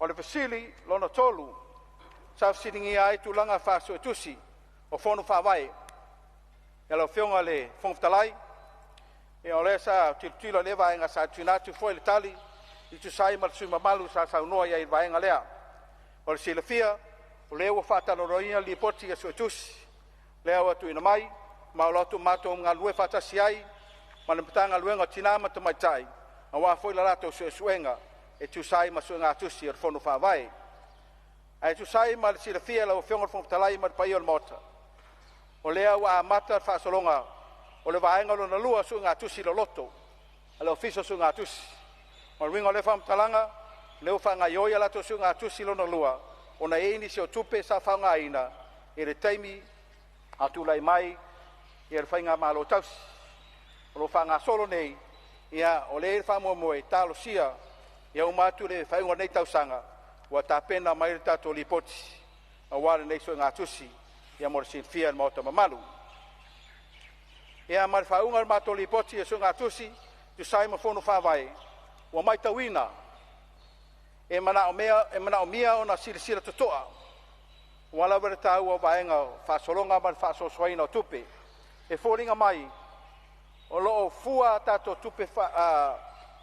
tupe faalu i le tupe o loo tatia ae loa mai le tuʻalalo a le ofisa o soetusi e manaia e iloilo lelei manaʻoga o le tumālo ona fua lo iai o le tupe faasoasoa so it's a demand driven operation ona o manaʻomia i le ofisa soetusi e ona i fautuaga na atuina atu e tusai ma tatou suʻega atusi e mulimuli faamolemole e tāua le vaega lea auā foi le faafoga mai Samoa e mese o tatou aufaigaluega lo ia tatou internal auditors o latou ia loo galulue e matagaluega o loo galulue faalapopotoga faamoemole tatou internal auditors e tāua la outou galuega e tatau ona iloilo lelei faasoasoa lelei tupe ina ia aua nei ai se faituau aua nei ai se vaega e afia ai le faasoasoaina o tupe ai galulue lelei ina i manino faasoasoaina o tupe mo le silafia o lea foi ua tuuina mai le lipoti a ofisa sotusi susai ma lato pre-audit po o tupe ia faaalo le malo ia ua lava le faasoasoaina lelei o tupe ae tatou internal auditors tauna tatou galulue faatasi ma le tatou ofisa sotusi sili ia ua lava le malupuipuia ia mese faasoasoaina lelei o tupe a lo tatou malo o afu ia o le malo e tauna tatou fuafua lelei ina ia faasoasoa lelei i lalo o tulafono e o vaega na lau feoga le fogafetalai tusai ma faafasili sa atuina mai ia ua lava le tagaluega po le faapitoga ia o tupe o ia o le suʻega atusi ia ma lia fenoa lau fioga le minista lelei foi le se faisina au malologa latu atu i le sui au i lavea faasaleleaga tolu tulaʻi mai la se me fia faafetai lau fioga mo loo manoa mo le faafetaitele lau fioga le minista mo saunoga matagofie se me fia faamamalama po se me fia ia faasaolo laga le sa o talanoa lauga nei tumālo i tulaga lea o le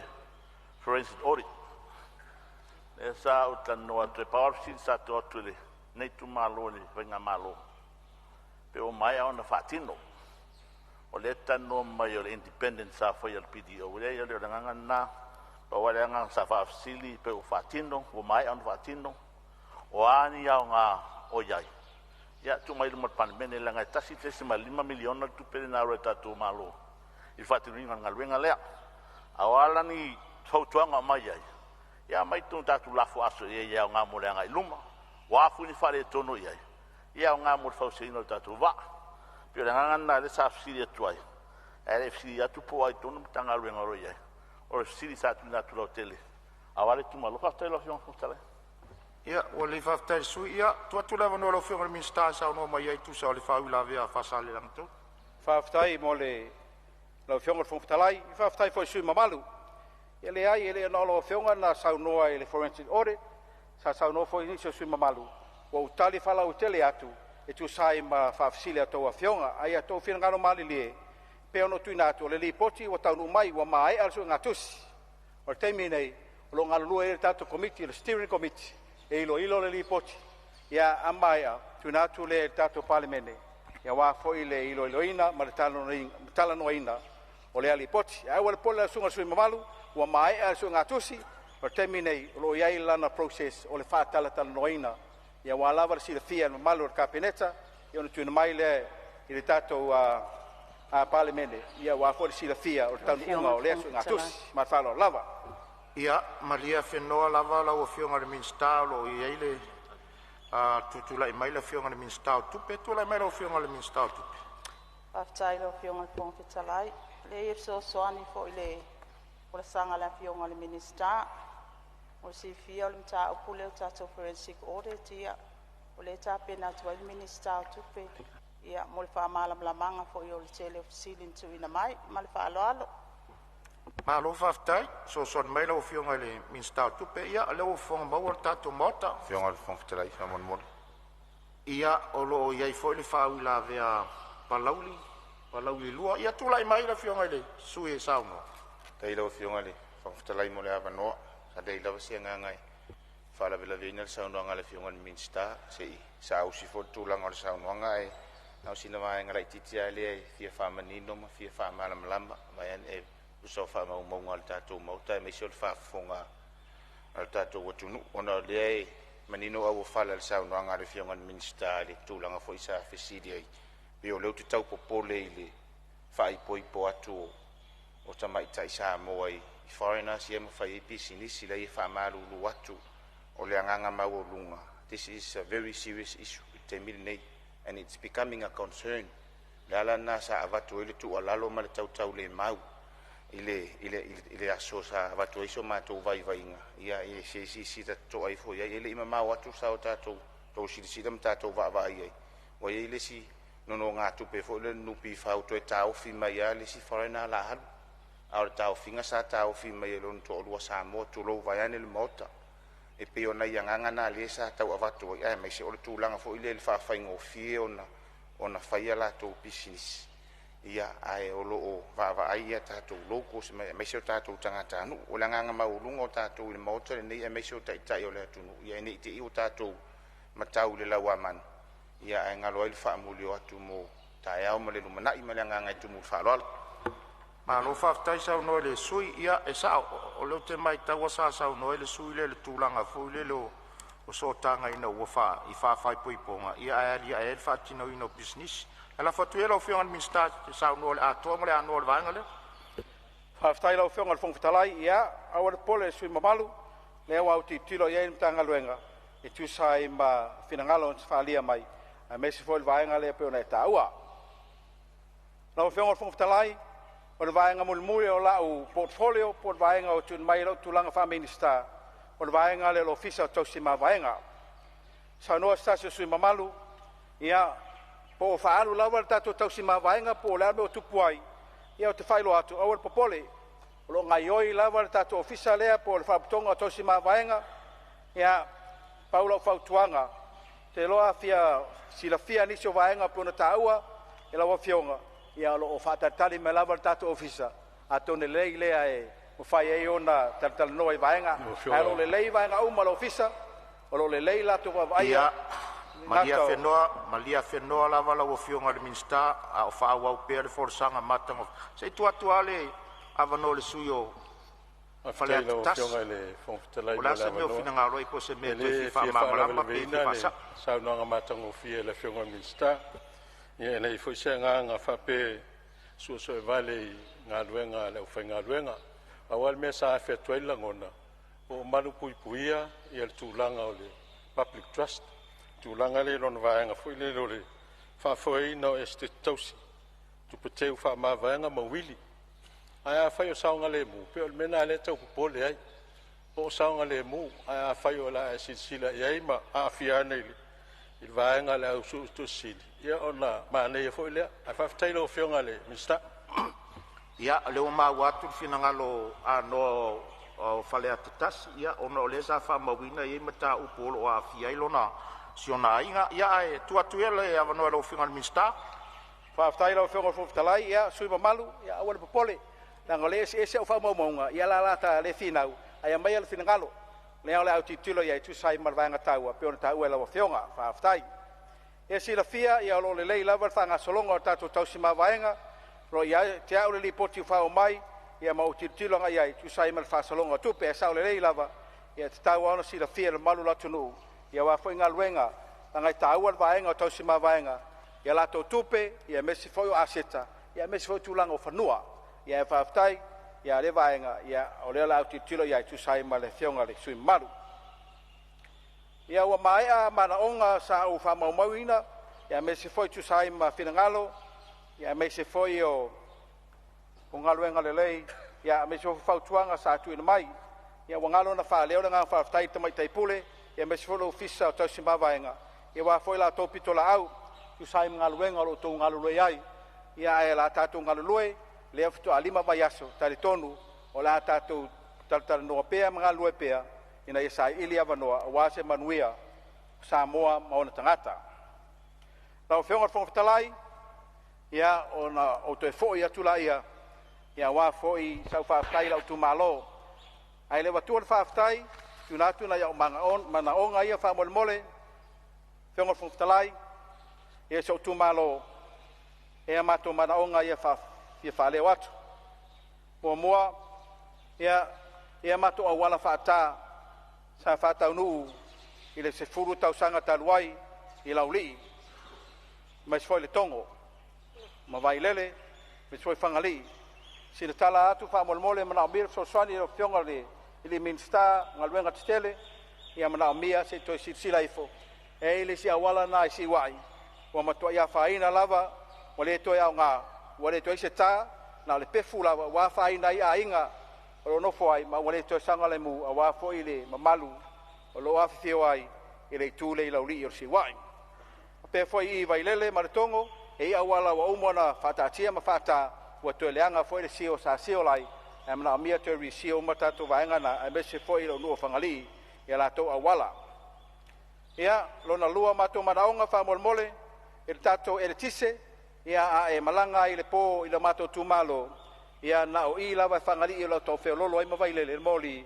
e te o tulo le tonga ngai tulauri I pongi saa atoa lono winga a whaina lau saa I se meina I lono winga e te whailoa I manisio popua ngai tulanga o pongi saa whamal mole wala watu lau whionga al minsta se sila ifo ina ia maua toe whalileia mato moli ia wā foi ia marpui pui anu malu le atunu ia tulanga al suavai whamal mole manao mia so sani risio suavai ia le yo lava ia tulanga peona ia tatu suavai irisio o malu le atunu e ia tatu talingalu whawhai atu le malo tu sai ma talingalu sa whafoina ia matonu I laulii le tongo wailele ia mwhangali peitai ane e le iau mato talingalu sa whatanu I laulii salsangatu lo whionga minsta se sila ifo ina ia whaau le tatu ngaluenga lea ia mese foi wailele wa whaina ia na mato ngatai whale o amata na sosola ese ainga o na amata na aia atu I la ngata I fale ia wa foi le sami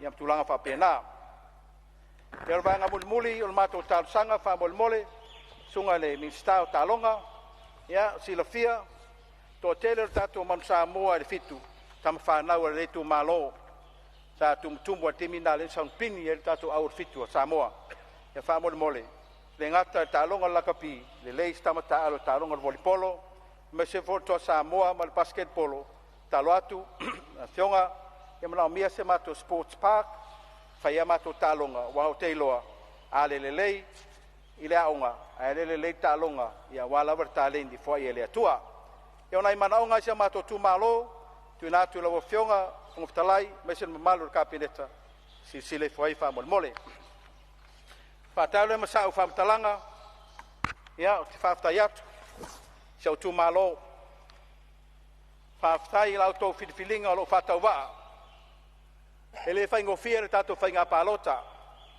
le fionga ya tu le pupu po le fionga ya sula o leva na HRPP tato tu malo o watu ma fast food tausanga sa fatino lava le fa moe sa tu fesili pe taulia pe ausia le fa moe pe tayane le watali mai tato tu malo o filfilia ilo fa tauwa ave masui wa le silima tausanga le painga fa tayatu lo to filfilinga ne lava tangata fa tai lo tali mai ya lo fangia le tua ya manuia pea ya le tato tu malo o te fa tai la fionga ya sula o la fionga foi atu le pupu e tu sai mga luenga lelei sai nga lue ai i le tu malo me lelei sai fa tau nu so tu malo fa tai foi wa pule lo finagalo e o tau ai momoli au i le mato pati i le aso sa tato felo ai ia ma le tato fast o te fa tai i la komiti fa malo fa tai i le fa ngofia la tu nga luenga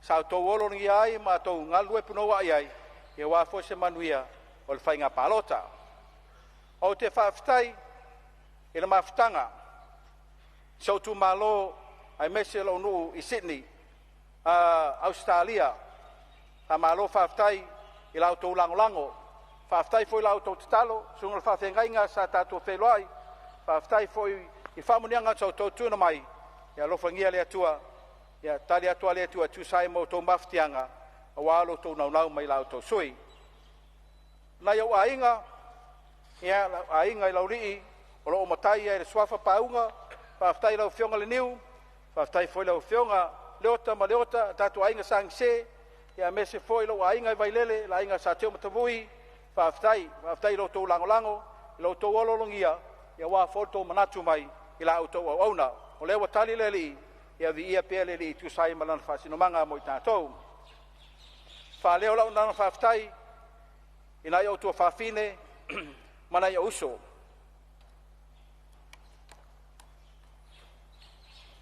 pastai la to nga luenga to malanga mau mai ya maria foi o kawai vai loko ya e malo pastai dai la to manatu mai lo to tuanga ni lai titi lo to uso lai titi ya wa levo wa manuia fainga palota ya seu antio maupulu i Sydney, seu anko tuli loa i tutuila, ia lo ainga ia whenga, ia mese foi na iau anko, dota ma tolauli, ia ma lo whaftai lau tau tutalo, whaftai lau tau tualalo. Ia manui ai me uma. Au whenga whomtalai, ia whamalu watu, ia vai lawa loto lau auna, ina uo seu ainga, whaftai seu tō lua whapere, se iuri sesna, ia whaftai, tai lon sai e dai fengo fia nga luenga e te mi sa tau musu ai e faftai sa e fau tualava e tualalo mai sa fa nau i wino to light e faftai lo to lango mai e alo ai lo tu malo ia mole atu nga faftai lo to pulelea e manuia ta to tau fainga pe alo faiatu lo tu lai mai e le wa ustangata o wa si au ona o te au ona wale manuia o Samoa ai mese on tangata fa pe fo manuia o tumalo fa taiatu tato poloketi miliona wa tele fa mnianga lo tumalo wa yai fale aonga o la to ho ma le tele o meu matu manoa wina o na nei poloketi o le miliona fa tai tele lava molo avanoa lo fangia lo fionga le sunga fontalai e mese fo lo fionga sui fontalai e mese pa ia lo mota fa tai foi tapoinga malo so tumalo ia soifua mai manuia faftai malo faftai fa malo lo fionga min start fo lo mamlama fa malo su tu sai fo le fa pula ina nisi vaenga na o ye sa no anga mauta faftai ta pena fa finito anga fa manuia le tua le vala wina la fionga ia warta usion tanga luenga ia o tato se mai le fionga il min star tanga luenga si o manga puna ofa natura pulenga tine imu fa la tupu fa fo sei ia ma le ofisa o le fono ao faitulafono tulai mai ala wafionga le tamaitaʻi minista manuia le saunoaga.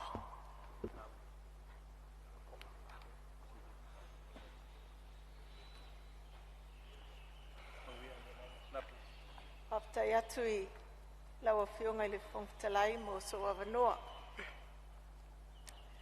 E whaasanga e o matai maunga e o mai ai lo fso soani.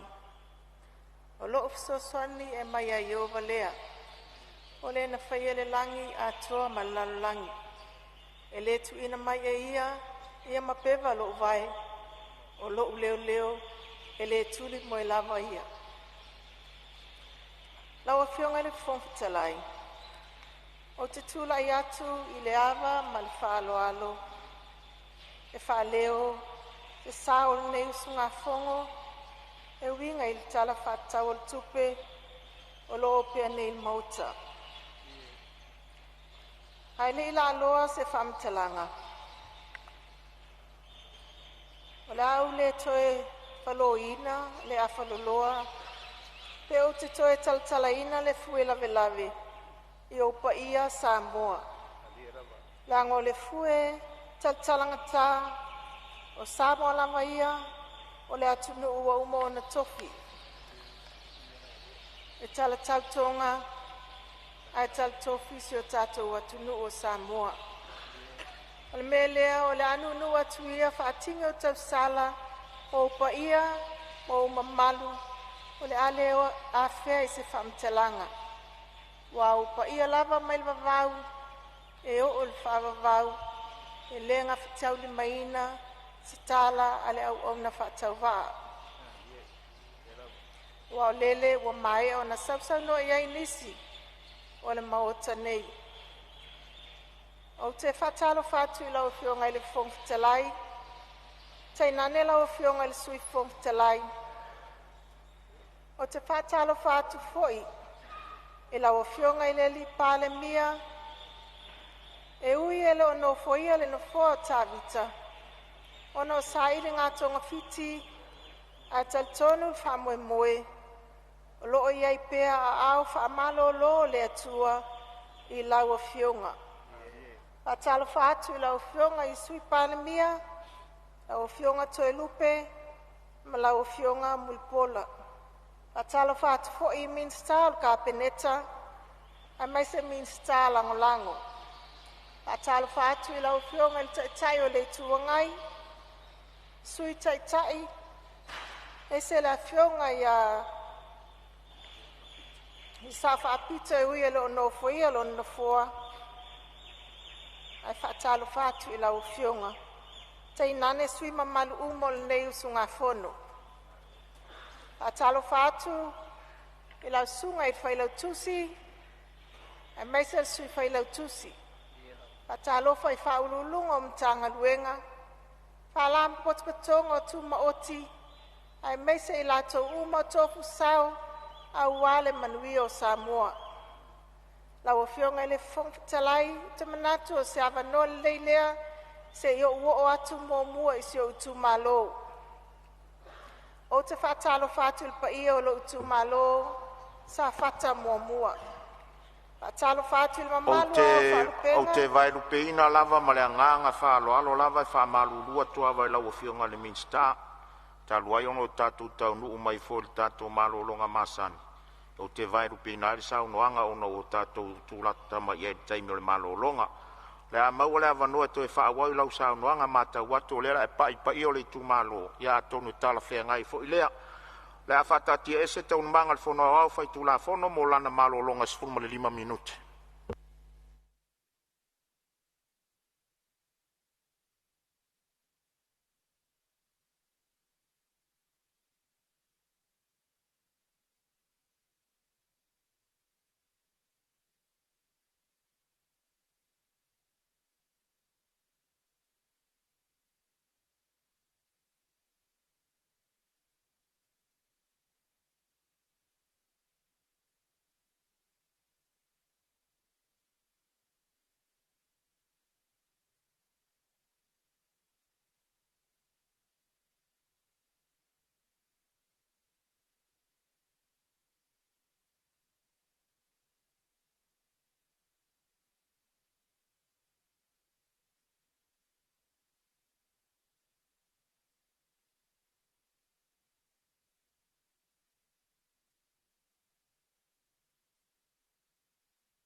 o te whasisilatu o te amatalia nei taurumanga al whono au whai tula whono. E whatatia ese a tātou taurumanga mo le malolonga, o lo saunole fionga ni minsta puna o whal natura ma le siu manga. Le avanole nei mo le whawawina o lau saunoanga.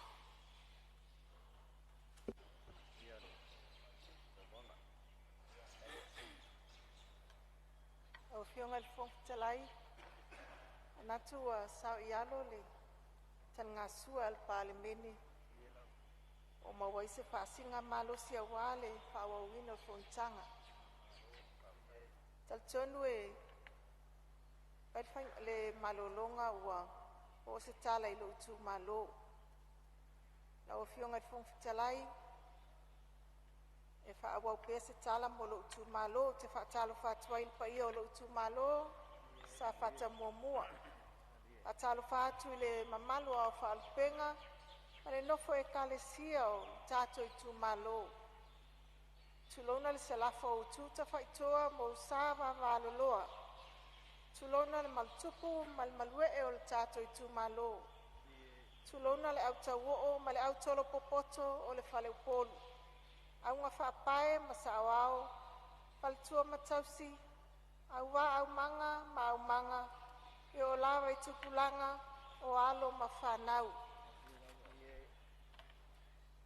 Pa ia o le ainga sa tumfono, e tainane si o nuu o sa le aula. Pa ia lava lea mai le whango alii, sa ia pa ia vai tutu.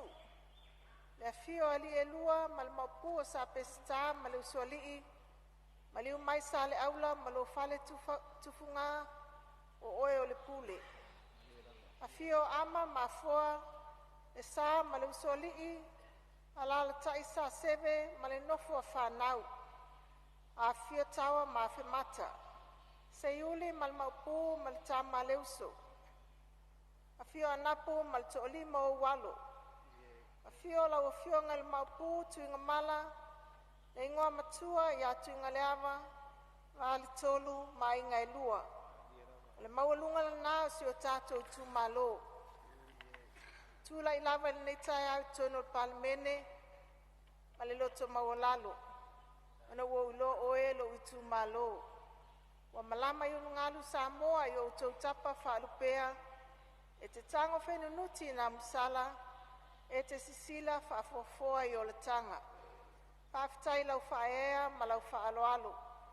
O lau pulitolea wa use e yai na fol tato tu malo. E ui le whenga yai malu itau o le ola. E peyo na yai funga malo. Ai la ngona lava le mawhanwhana o a o tau te talu. Paftai sa fata muamua. O se ava no fo ile nei, e whawhitai e tuai tama whanau o se o itu malo sa fata muamua, o lo o alala ma papa ao i so se tafo le lalulangi. Paftai lo tau wanga le lei, paftai te talo, paftai la o tau tapo inga. E vea fo ele nei taime momole atuai lau whaafitai na yo ainga uma. Tu sunga i whaafea ngainga mo tau faltua. Sunga i toi ina mo tau faltua. Lau a fionga le taitaifono le kalesia ma lau faltua. Uso matua ngane pele. Whaafitai tele. E whaapitoa se tala. Ita mali isa mātou tau vai le whainga palota. A pito au ngafas whaftai i le sa no foiel no foa, i paia inga e lua o mawai atu. Whaftai lau foi tau tua i le tu malo. E ui wo o i fungala malo lau tua tamai, ai o le ala e awhaina lea. O te pango pea, lau loto whamangalo i lau fionga, e lofa pea mo oi brother.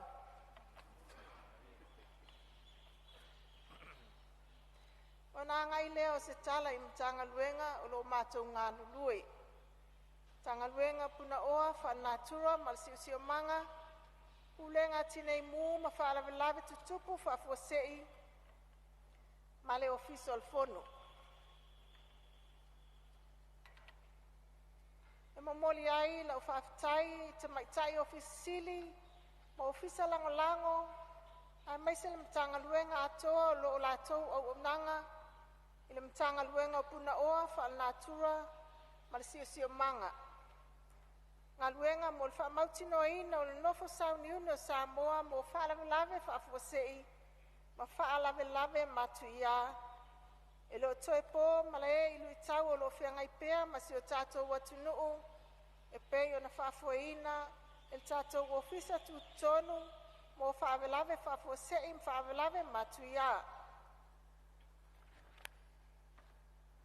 O lo whaawau pēa fo'i ngā luenga mo le whaafoina o ngā luenga whaatino le malo e whaititi ai le pipisi o whaamai o le whiwa pōna iwi o lo ngā luai le mtanga luenga o soifua malo loina, mtanga luenga wa onga, mtanga luenga o tina mta maitai, nuu maanga fisotai, paalapa tutonga o koluse mumu maltelo mtanga luenga, paalapa tutonga le malo ma vaenga tu maoti. O lo whaawau pēo na whaafoina po kalame o le una ia o le tu mamala utele, ma le whaata ma ia o no fuanga, o lo whaafailele na ile namu, ma ua maita wina le whaititia o numela, wa afia I le whiwa po na iwi.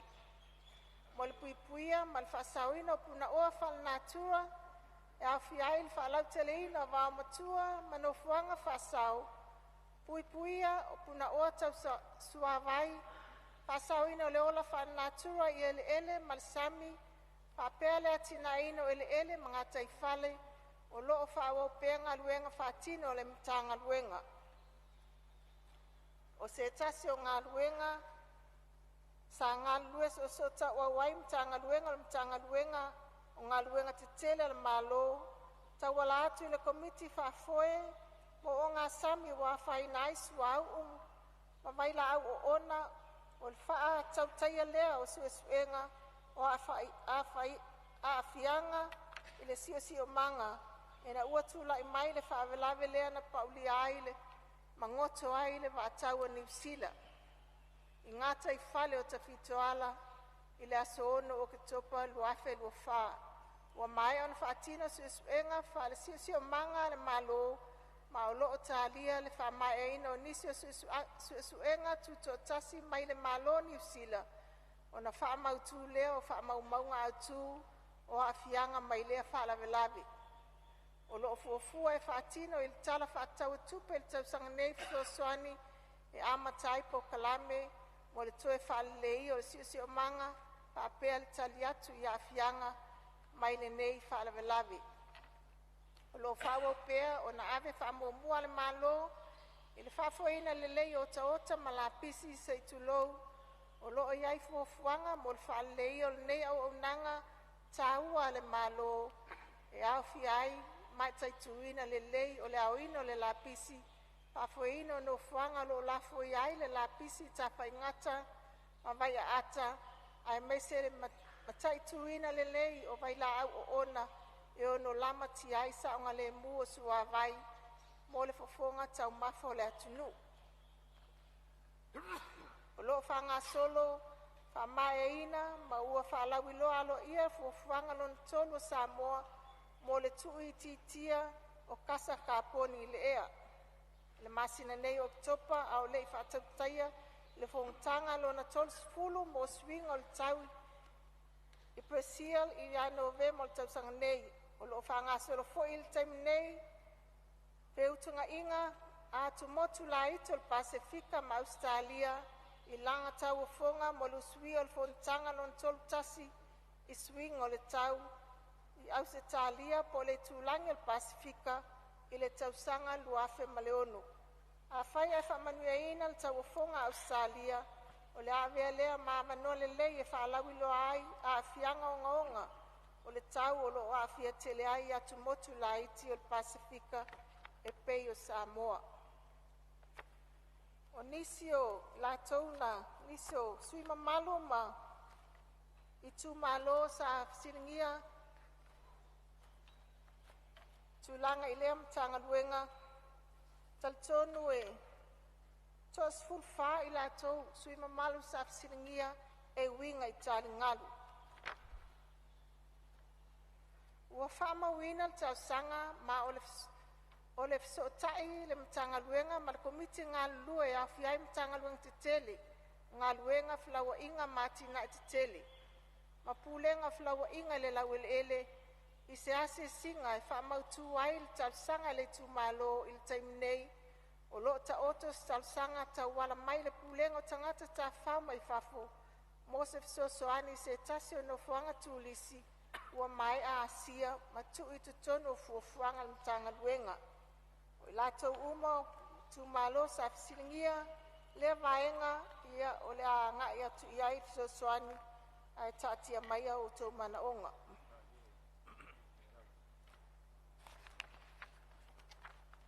E o na fisilingia e sui o fale alupo tulanga i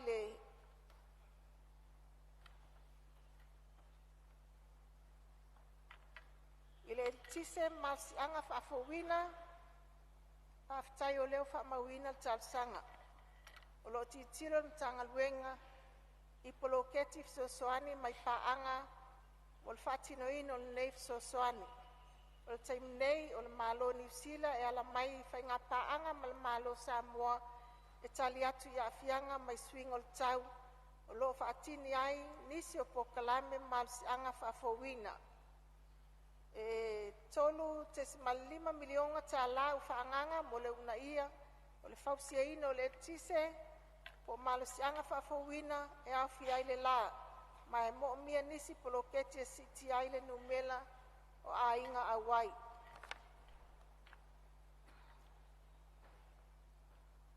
O le sui o whaasale le anga talsanga e pe mwhai o na fofu se lapi. Pe mwhai o na whai ni pā si o mi ai le loka o le whaalapisi i sa le longa ai mai se lava il pō. Whaaftai tele mo le talsanga u whaamawina le tanga luenga mo se peutanga inga ma le tu malo e tu sa mal talsanga ma le fisosoangi tala fia ngai. Talsanga al sui siumu wa whaamawina talsanga o lo ngā lue so tau au le tanga luenga o lo tai fono le komiti whaafoe i se taimi o naftu na ilea i le taimi talfia ngai e so ala pule ai le ta upu o lo fina ngalo i aile tu malo. Talsanga le fionga le suia tawhata i le 10 miliona mai New Zealand wa whaamawina fi ngalo sui e winga 10 miliona wa mai e whaatino whilo inga le malo tau wala atu le komiti whaafoe o lo tai fono ai le mtanga luenga o ngā luenga pela wa inga matina e o le malo se taimi o na tali lea o la fionga il minstai le au te lenga o ngā luenga o lo ngā whai mal malo ai maise o le whaatulanga ina o le 10 miliona tala mo ta mau a inga a awhia ai ai lea awhia ai vaenga o tupe o lo fuafua mo le ngā luenga tele o le whaalei o le sisi o manga mal ngata i whale o le tu malo na awhia maisi po kalame fisosoani o lo talia se li poti mulmul mai o lo talia se li poti mulmul mai le malo New Zealand o na whaamautu ai lea o le tau whaatau atoa e fuafuai fitunga inga o whaamawina le ngalo i le aveseina mai o le waa o lo fuafua le komiti whaafoe whailoa i masuito fia mai tu malo e whaatino masoala upule fina ngalo i tu malo i le tūlanga o le waa o li poti foi o le malo New Zealand o lo talia lo talia o le amanino ai foi le tau whaatatau le ataatia le waa i le mea o lo ngoto ai po o le AVS ai whai ataatia le waa i lon tūlanga o lo iai o le a whaamautuina i le li poti ngā luenga mo mia o na whaatino ma le tau o whai whaatino ai ina ia mautino ai le saunga le mu o le waa pe ata o toi pēr ngā tai whale o tawhituala.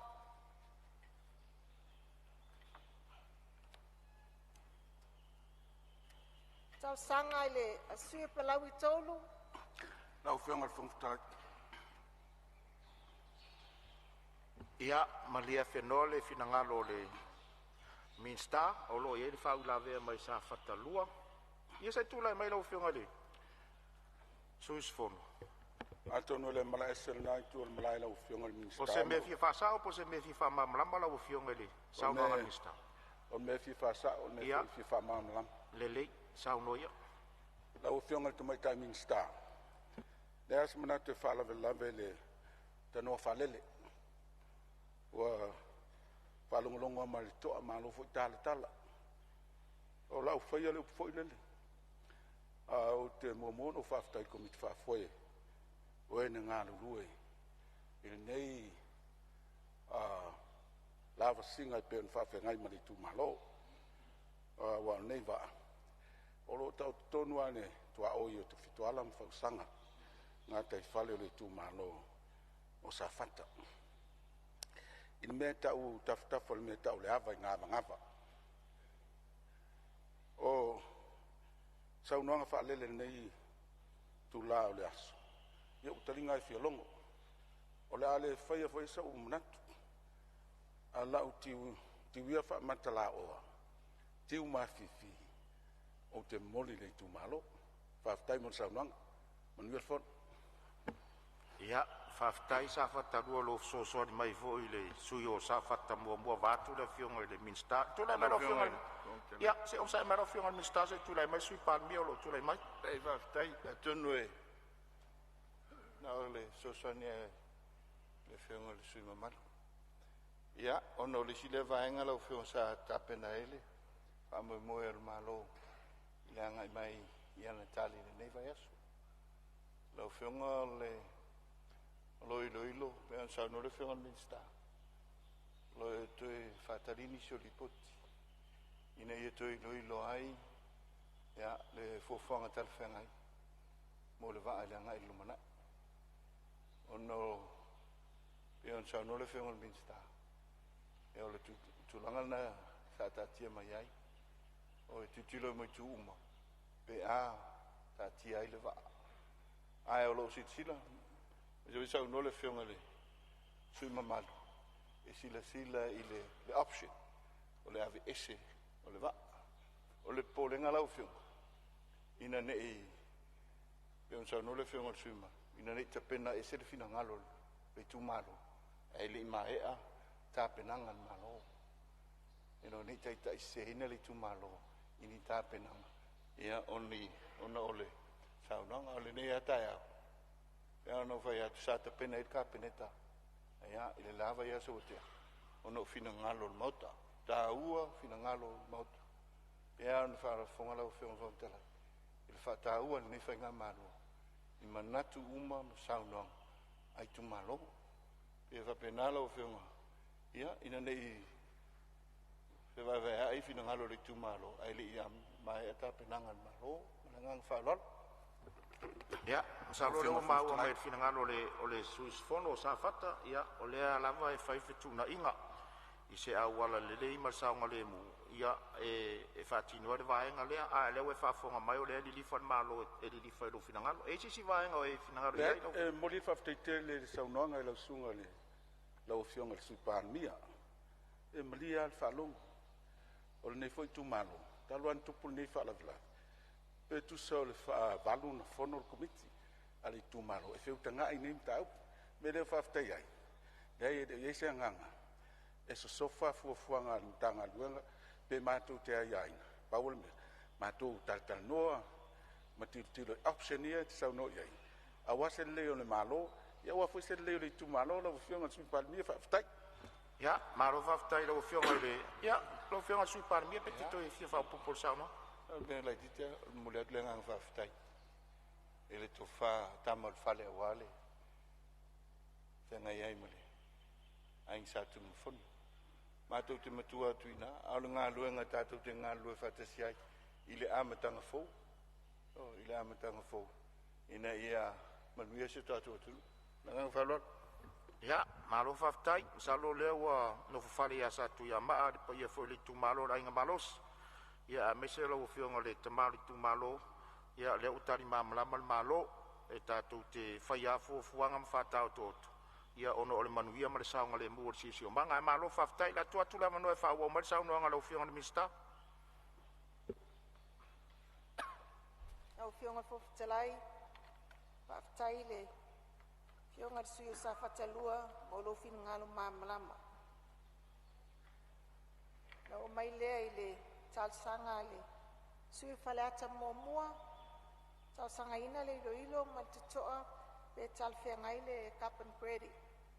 Mai mo mia o na tanga i tu la fono lima taitai na ilo na whatautaia pe whatino. Whaftai mo fin ngalo mai tai woteli. O lo whatino so suenga mtanga luenga e ala I whataitainga. O lo whatino I lalo ni poloketi.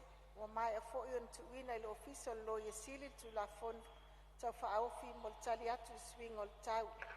Ina iai se whaavaa tau tu la fono e lima taitaina ai le whatautainga o kasa kaponi whasauina.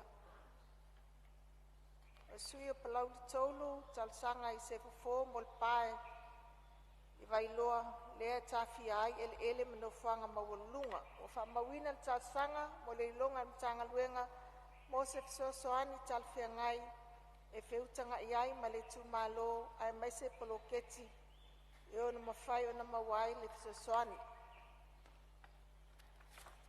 E sui o ale pata I tupa ilunga a fisiringia ngā taifale lalmanu o whaleanga I amu e mo mia whaleleia pe maua ni amu fou tele a fianga ngā taifale mai limu pe yese fo lea vaenga. O lo whaua o pe I taimnei le ngā lue whatasi o le malo e ala ni tanga luenga ma le tu malo a le pata I le lato whaasao ngā taifale. O mai a fo yon whata oto se tusi taiala e lima taitaina ai ngā luenga o le whaasao ai mai se ati nae mo mia. Manato se tasi le ati nae o le a whaakisolo iai ngā luenga le mtanga luenga. Mo le iro ilonga ma toina o le amu ai mai se fo o le awala e fo iai limu e pei o nai au mai ai le atungalunga. O le ngā lue fo le MNRE malvaenga o whai ngā whaiva le mtanga luenga o whatuanga whai ngā whaiva e pei o na masani ai I ala ia mātou matawhai oi whasoa ma pokalame whai paanga.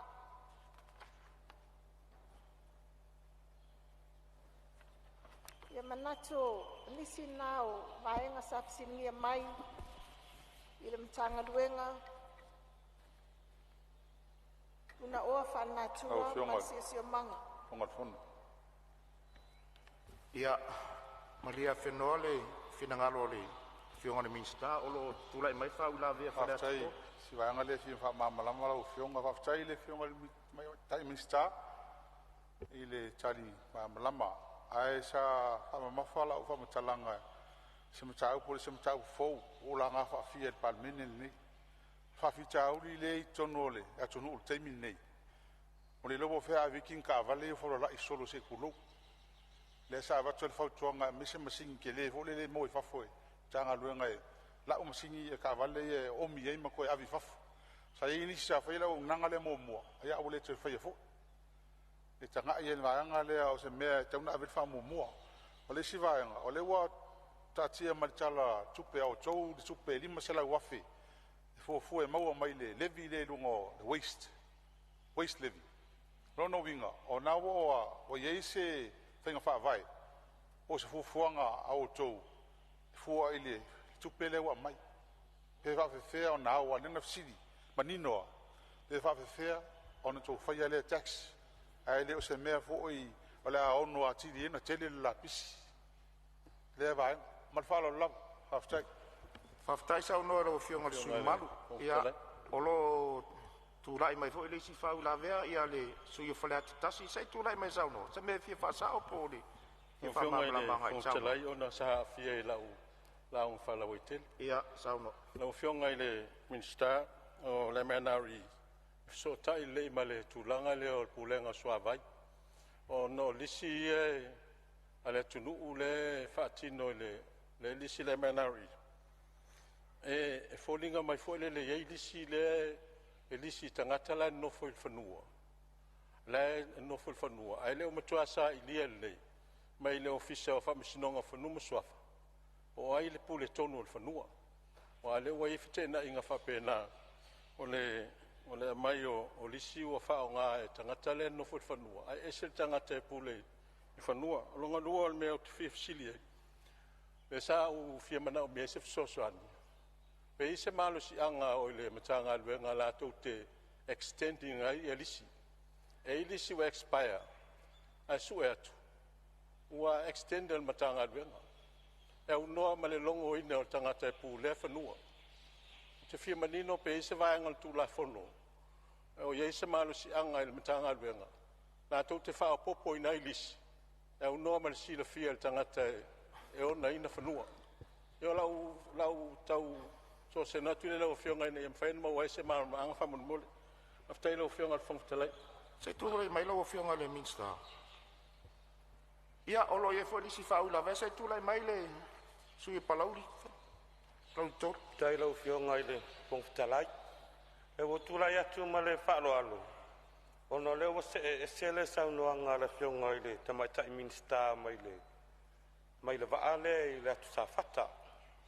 Ai sa o tau talangia i lau launga. Tama. Ia le saunga le mu o tau mawha ia o loo iai i le ngatai whale o tūmalo nei. I le food safety. I le tūranga vo i le lau whionga. Ona o tatia mai le teimine i po le atonu le impact o le contamination o mea ia na pau mea ia sa leo te mamala mai sa longo whaalau i tele i latunu. Ua uma ona whamama ina suau mai na ngatai whale. Ai o leo foi tai tonunga o waa nei. Wa le waa su e vaenga foi ia le Army a New Zealand. E ia le polenga foi le po latu whea ia nisi vaenga foi e onga e la matia i le soifua o tangata. Te pe o mea i o radioactive materials. O mea nei. E au le tai tolu sifuru tai fast furu tau sanga. Fatu a mawhai o na ese mai i tino tangata soifua si tulou. E leo se mea fui le whai nei o na whai mai leo le se mea o na umai lea. Pe o polenga lea sa avatu se manatu. Ia o na lea fui sa iloiloina i le komiti o tupe maua ma tupe totongi. Ai tali mai le vaenga su Elias Ross. O la tau fo i leo o iai le latu au nanga i tutonu o le o po kalame lea. O le mea sa tau vate vo i sesi manatu. A whai o su e New Zealand tu langa i o le safety o le saunga le mu o tau mawhai iai i le ngatai whale lea. E te tau fun su e tatou. E le te tau ona i te second opinion i le mele nei. Ai leo le tatou wha mo i a New Zealand. A wha pēlo o lava le capacity a le tatou force. E te tau no tatu, e te tau malo na invest in the technology. E mawhai ai o na tatu o, ina e whaatino tu suenga nei, e tali mai ai la tunu ua e tatu te le o sila whia teimini nei. Pēna o sa whatala i eiru mea po mea la ua ta ape atu isi ngatai whale o le tunu. E pei o nai vaenga na sa a watu ai se tu alalo i le mtanga luenga. O no le ei le tatu vaenga le Frost. O foi i pese investment le mel nei langole e le telen fare su fa pe le Pacifica ai a to tupo mai te si me fa pe nei te si atu nu al Pacifica a le wo yede to mai le tatu fare su nei e fai ona tali tu ai pe o vaenga le lo fiona fontalai tai mo la no Ia o le ufa fonga mai la fionga i le Minster i fau la ve i to ia tu atu pela vono le fionga La fionga i le fontalai. Ia, o lo iei fo fau la vea sa paitea. Ia, sei, tulai mai le. Whaftai la fionga li, o fitalai. Anga lea ua, mai ka waku ua se le fionga i le Minster ma karingat. Ia, e salanga i le la unga le ngei kumalo, le karingat lua le makongu, ma le kumalo. Sa ia alfa moe, e umau sa vali mai kalkalangoa ma le fionga le Minster. Ia, e peikai e o le ua mai ka waku, le ua kari isi karingat. O le asonga fingalo po le mea la ua i le ngumera kasi karingalo ngi kumalo fo le sa ngo iai. Ia pe yo se. Kala le amale nga fala le la fionga fo kalai. Ia, ma lo fa tai fa tamali. O le awala va vea na lo fio ia il Minster. Ai o le. Ia le fa di langa lena sa ngo i tonon motani. La fatu lo fionga il Minster. La fionga le fo kalai. Sta mai meta upua le la fionga. Ia O le mau atu i le vaenga o whamaumaunga. Ia e tele i sau noa ia le mtanga luenga leo si o manga malpuna o whanatura. Lau fionga whangawhitalai. E fiso tai lava ia le tanga luenga lea. Na taro sanga i whanua. Po lea o ngā vaiusu. Ai lea whaina. Lau fionga le mista. Lau tapua ia o whaiva. O le atatia. Se i umau whawhitauri. Na o tu lea tata noa. Masaro lea wala vave lea. Ai e manuia lava o fufuanga. Manuia foi lau. Fato whala inga o iei teile.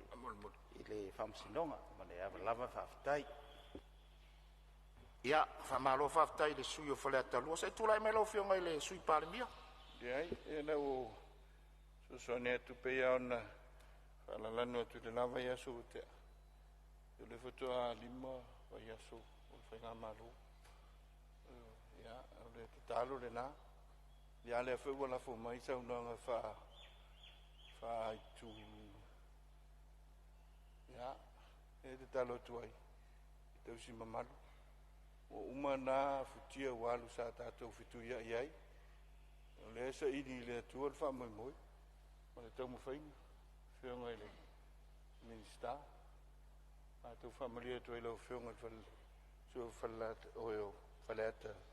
Tolu, ai lau whionga fia pa ia i le. Tūlanga o le investigation. Ia ma tūlanga o tau radioactive elements i te tono le haa. O whamawina lau whionga le tūlanga o iai. Al teminei o lo talia. Pele tūlanga o suenga. O lo o talia li poti. Ia masitila i le vaenga lea. Ai, ea on sau no le investment tau. Ia, e tau. Ia, sisila fo. E le taungo fie whātinonga o nei suenga. Ia, o activities fo ia e fiai tūlanga ia. Ia, ele tupuso. Pa leu whamawina o le ngai luma. Ai mai se le to mai. Le to mai. Ia ma equipment stala whengai. Ia, pe atu tupu tūlanga whapea. Nei ma le luma nai. Ia le nganga le nā e so tuai. Ia ma le nganga whaarolo eo ai tali ngalu pe on sao no le whiunga i le minista. Tari e tuai. Ia, o lo ta oto. Ia i le vāo le nematanga ruenga ma le matanga ruenga o le sisio manga. I le sila tutua. Nanga iei mena te tupu le tuana. Le whaatino tani ngalu. Ia le i saua le taio o foile. Ia matoi ta fia ai. Lona winga. Ia o se aseta le o mautu. Ia pe ata pena e au noa ma se tūlanga foile a tūlanga talwhengai. Ia i to mai whapitoa. Pela nganga lea, ia, o nisi e vaenga lo si sila ilma lo, ia, whainga whaavai e whata oto le iai nei a whatinonga, mo neima le manai, na ona whapena atu, ia, sosoni atu tadian ma lo, ia, pe on sao noere whionga mista, la ngang whalolo lo whionga. Ma lo whaftai sosoni mai lo whionga i sui Palemene, ia, o leo whafonga mai a suis fono sa whau la vea sao noanga minsta, ia, ai mai se lava tūlanga le ia i tōnu tango fia le waa lean sa whale tōnu ngā taifale o sa whata. E whau o tōu whaafonga iei, e le whaingo fia le susuenga o le whai taum whail pito la au la tau al malo. Ia e tu sa e fo ina ia mauti noa. Sa o ngale mu umare ngā taifale le ngata o sa whata. Ia ai le loa po aru le au ma ave nisi whaafita uli ma nisi vaila au onai o ngā tai o ai ngare tai.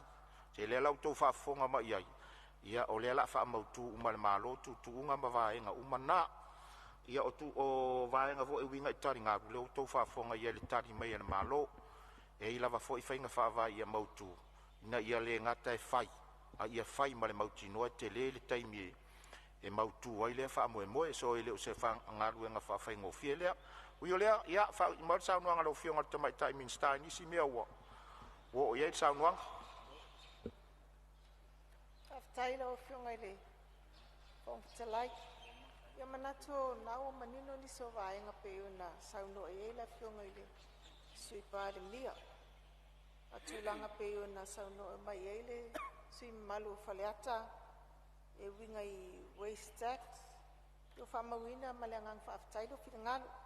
Tau sanga mole mo se ilo ilonga le vaenga ia le atatia mai ia le la ngal pe ia ia le tanga luenga ia nto fa ilo mai le se time le ngang fa lo ia i fo ia na sa no sui malu fa le ata mo ia ta tonu vaenga tonu le te sa no ia se yo atul min stai fi tonu ia lisi o fanua ia on fa mani no tu le o le mata upu tal tonu en sa no tan ngalu ia na sa no atu le afionga sui Palemene i le vaenga ona o le se talai il pulenga o tinei mu ma fa lave tupu fa fose ia pei ona sa no fo inisio sui ma singi ai le o nanga ale am tanga luenga pei ona singi sui o si umu ia faise ofisa o le si umu ma le ofisa tinei mu fa lave tupu fa fose o lo fanga solo fa tal no ngal pulenga ma sui tu malo te tasi mo fanua tala fengai e fatu wai official pulenga tinei mum fa lave tupu fa fose terminei wa yai tu malo wa mai on fa tal noina ma wo fu e fatu wai officer on pulenga tinei mum ma fa lave tupu fa fose o polu o ana sa fata fala lili ale pata mano ama tu malo si umo tu tonu lva sa fata fala lili ia manatu fa ingofio na tali atu le ofisa mal pulenga iso se vala au mo se soani iso se va fa lave tupu fa fose fa lave fa natura o fa mawina tau sanga ma le asilisila ia komiti fa tono mal pulenga au mai ai se fautuanga tal fiangai o savai o sale longa fanga malo masangoni wa avel fa mo mua tu malo lo tsele ya tina el malo business o lo fa taya ai me se fo il tawa fa il mamalo la tunu o lo papa au e pe tu malo ana malai valele le wafu tu malo fa le alili ya fatal malo male tu malo ale pata oni se ofsili pe yo na fea nei tanga luenga au na ta avale ave mai pulenga teni mu ma fa avalave tupu fa fosei ua ngafa ma lea au nanga mo fa avalave fa fosei ona vili leo numela iva tastasi ona tali atu leo pulenga manga i atu ta avale maota malawa o le atunu sui fai pule ya ale pata i tupa ilunga ya peo na siningia fo ia ta avale tinei mu fa avalave tupu fa fosei ia o le tulanga na lewa iai e au fia i fo i tupa i lalo e au fia la o nanga le ofisa lea fa atal noa ma fofua mo ale pata pe tai wa toi fa atuai no le fanua sa sia komiti fa tonu mal pulenga ma mali lea iai lo iai fa la lave nisi o fioanga o lo talia pea e le pulenga le toi longo mai e la fioanga mal sui fa i pule le tulanga le fanua ona fa awa lea o lea ngā luenga ia pe o le taliatu le vaenga ia pe wa mai atu ni se o vaenga pe o na singia ai tal tonu al mafofau ia wa uma ia fina ngalo pe on faalia ia tatia mai o la pasolo pe ia i fofuanga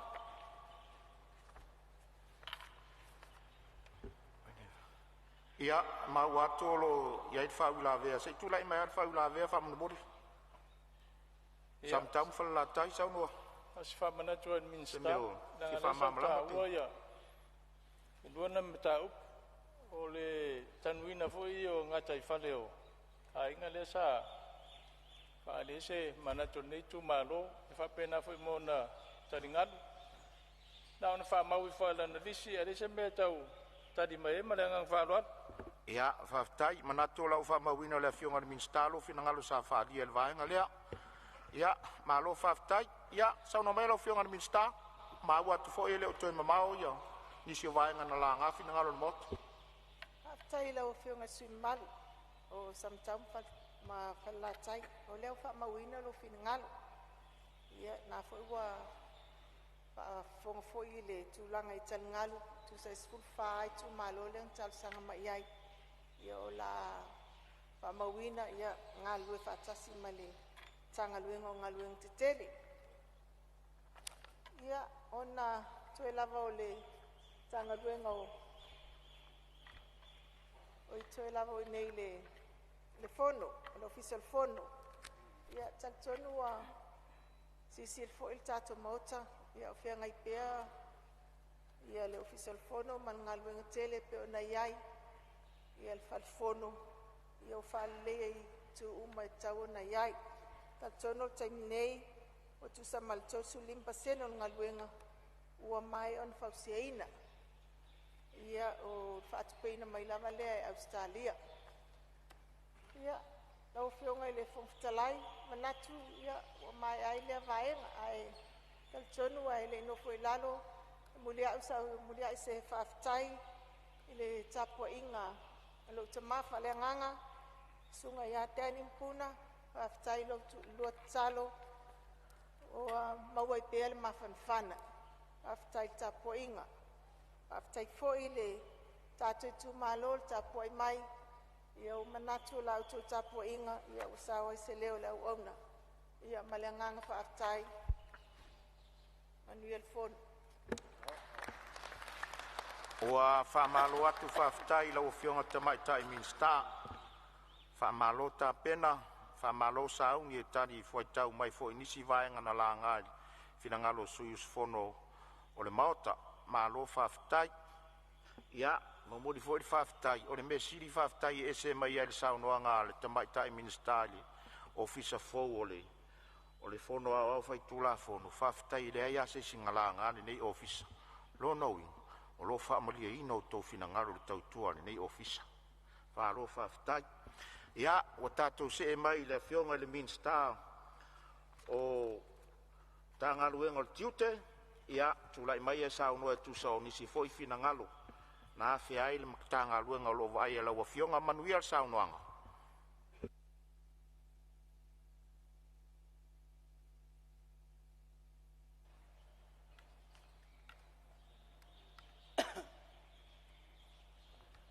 E le mawhai le la au le lei o na fua mai o fua leanga.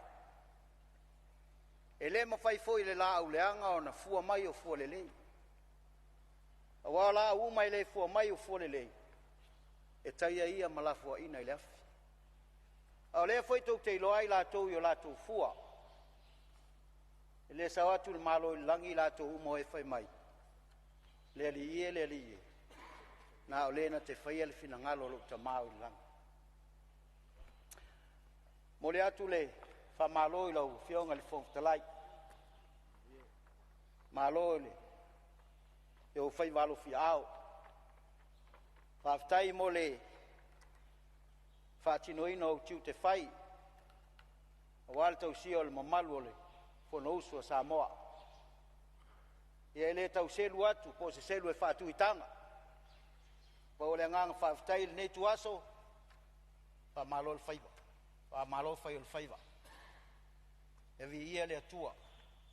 Ai awane ia te tātou. Tu mau pele vi inga o lo tātou matai sili. O wā o ia ona le pule, o ia ona le mana, o ia au le malosi o malava. Manatu, o le a ta whaita wia, le maana le ula, i fatua senga na iatua. A wā pa ia masale a vea, o le tai au na liunga lua. Natu fo ile nei tu aso e tamata sila ale ngai tupu ai popo e ai matu ngalu le tau fale mau ina nei sala uto le falta ona le tau le o lau le fa moe au le so ia wale malu tau we o le paia mau lunga o le Palemene ia wale fio o lau fionga le Fonotaga ma le sui Fonotaga le whaafonga tāpua i mai ale, a whionga i le li Palemene. Le sunga le lauli ale mali e toa, le uatea polata i vao, Fosi Smith, mai tau mai, ia ua lava le aluga o le fonousu e lē lilo i lalo o le agaga faafetai i lauafioga i le lipalemia auā o lea ua matou sapi ma saa i maʻao malie auā au tofiga o le a matamataina foʻi o le taumafaigaina o lenei vaega faaupufai te lei alo ai le ata o le laau sa e tumatie auā le poupouina le ala lea e moli ai le agaga faafetai e a o le tatalo o loo auaiga ae maise foʻi ma tafale uma e 2.6 ia alofagia e le atua toe faafoʻisia lou malosi se taimi se aso e toe taliu mai faauauina o tiute ma feʻau o totofi ai lauafioga faatalofa atu foʻi i lou luasa selua luafioga i sui palemia le afio o Minster ae maise foʻi o sui Minster faatalofa ma ofo alofa atu i liu lenā i tu o le malu lauafioga le sui taʻitaʻi ma le sui taʻitaʻi ia e maise o le paia maualuga o sui faipuleuma o le palemene e le galo foʻi le faafetai lenei tuaso ia auā le pio lauafioga i le failautusi ma le sui failautusi le paia maualuga o le laufaigaluega a le fono i le faigofia outou faivalufiaʻao o outou tiute o lou faatino auā le feagai ai o le Fonotaga ua le gata lava i galuega ae faapea foʻi le tapegaina e auā le fofoga taumafa o le paia maualuga o le palemene a lou faafetai e faamauina foʻi le agaga faafetai i faaululuga o matagaluega ia ae maise foʻi ia o faalapototoga tumaoti tusa ai o le tautuaina o le malo e le ititi loutou sao lautou galuega fai i le aso ma le aso auā le tautuaina o le palemene le gata i lea o le lavaloa o Samoa ina ia manuia si o tatou atunuu e iai lo matou talitonuga e lē vaea le falaooto i paia maualuga o Samoa ia e maise foʻi o le afio ma le tapuai mai a le ao mamalu o le malo ma lau masiofo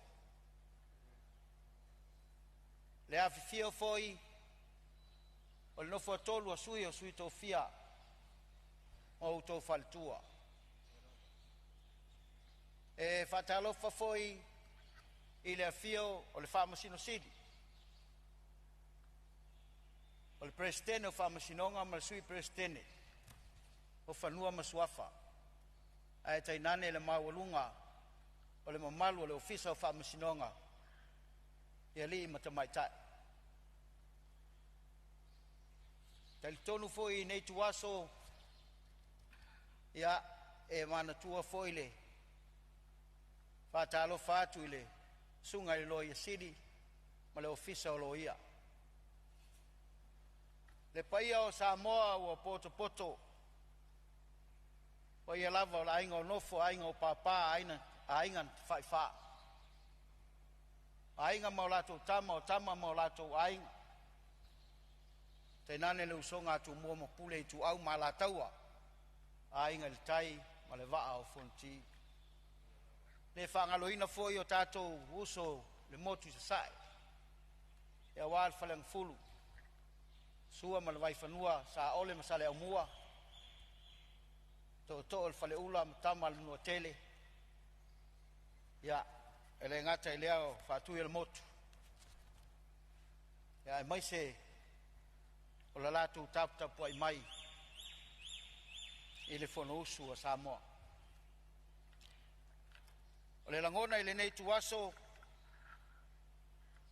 ia e fia pa i se whamatalanga. Ia ele mawhai o nā luloa. Manatu se i moli se whawhitai, ma se whatalofa. Ia wā au na tutofi le atua. O lo whaafale le malu, mo whaafale tulu ia fio anga malalfanga. A wale, no ina ni manua wa Samoa mo atai au. Mo le whaftai lau tō ngā luenga, lo tō nofo tatalo. A wale manuia o si o tātou atunu. Ia si o itu malo pele, whangam whale ase la. Ia se taimi o na wo atu lea. Ai se i wha mua. Ia le lipoti, ia po se manatu foi o le nei matanga luenga o tiute. Ia wha pēr foi tua oi wha vau malo. Ia e maise o ava malos. Se i taunga whai atu. Ia e tu sai. O nisi o sui. Sa fia mai a lato sau noanga. E mo i lava ele i whātutu mai le nei matanga luenga. Ia o le lava sa ngai le matanga luenga o leo leo. Ia e tali tonu o le mātou te ngā lulue whaatasi. I lunga o le tūlanga o le puipuina. O le tua oi whaavao malo. A o le i whaia se whaamatalanga. Ia e awai na uwhape atu ile mātou pulisili, la uwhionga fonti. Ia male, paia maulunga o le tātou mtanga luenga tāpua i maia. Se i whaisa tātou tala. Ia e wha manino e fwoi vaenga uma e tusai o le tātou mtanga luenga.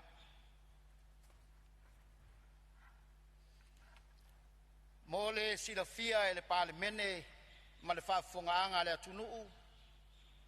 O nisi nei o mata upu na la ngā e sui mamalu i a lātou saunoanga. A to ai manisi o mata upu e manatu le nei matanga luenga. E au pēo na wha iloa mo le silafia mua. O le lui tau wa tātou whenga iai e ala i le whaatupu la ia o whala au ma la au whasaina i lo tātou watunu. Lua vaenga tupe maua mo le tausanga whale tupe, lua o lua wha, lua o lua lima. Tolu, o nisi o mata upo e ao na wha iloa mo le silafia e le Palemene ato ai ma le atunu.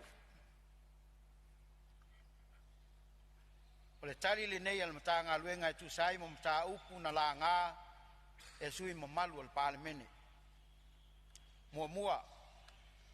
Ngā luenga al matanga luenga i le whawhita au le o whala au whasaina ma le tau o loa mai atunu mamau. Ua tele sui o le maota le nei ua whaleo o lato watu nga lunga i le awhianga o whala au whasaina. O te ioe atu i le papolenga o sui mamalu o le maota le nei i whawhita au li wa tupu mai. Ona o le tasi lea manu lautia le nei matanga luenga. O le puipuinga leo le tua oi whavao malo. Border security. Ioe. E leo toe po mala e. I le whaatupu la ia pea o le nei whawhita auli. Ai mai se lawa i whala au whasaina. I le tua inga lea ua whaingoa ina o le aisa. E tele masalonga e whapea. O lo sao mai lo tātou tua oi whavao malo le aisa. Mai le o alo foi le matanga luenga i le ata o le la au. E iai foi nisi o masalonga e whapea o lo kukaina i tonu o Samoa. Peita e taditonu e manino lawa le nei mata upu mai le matanga luenga o leo ma whalpui.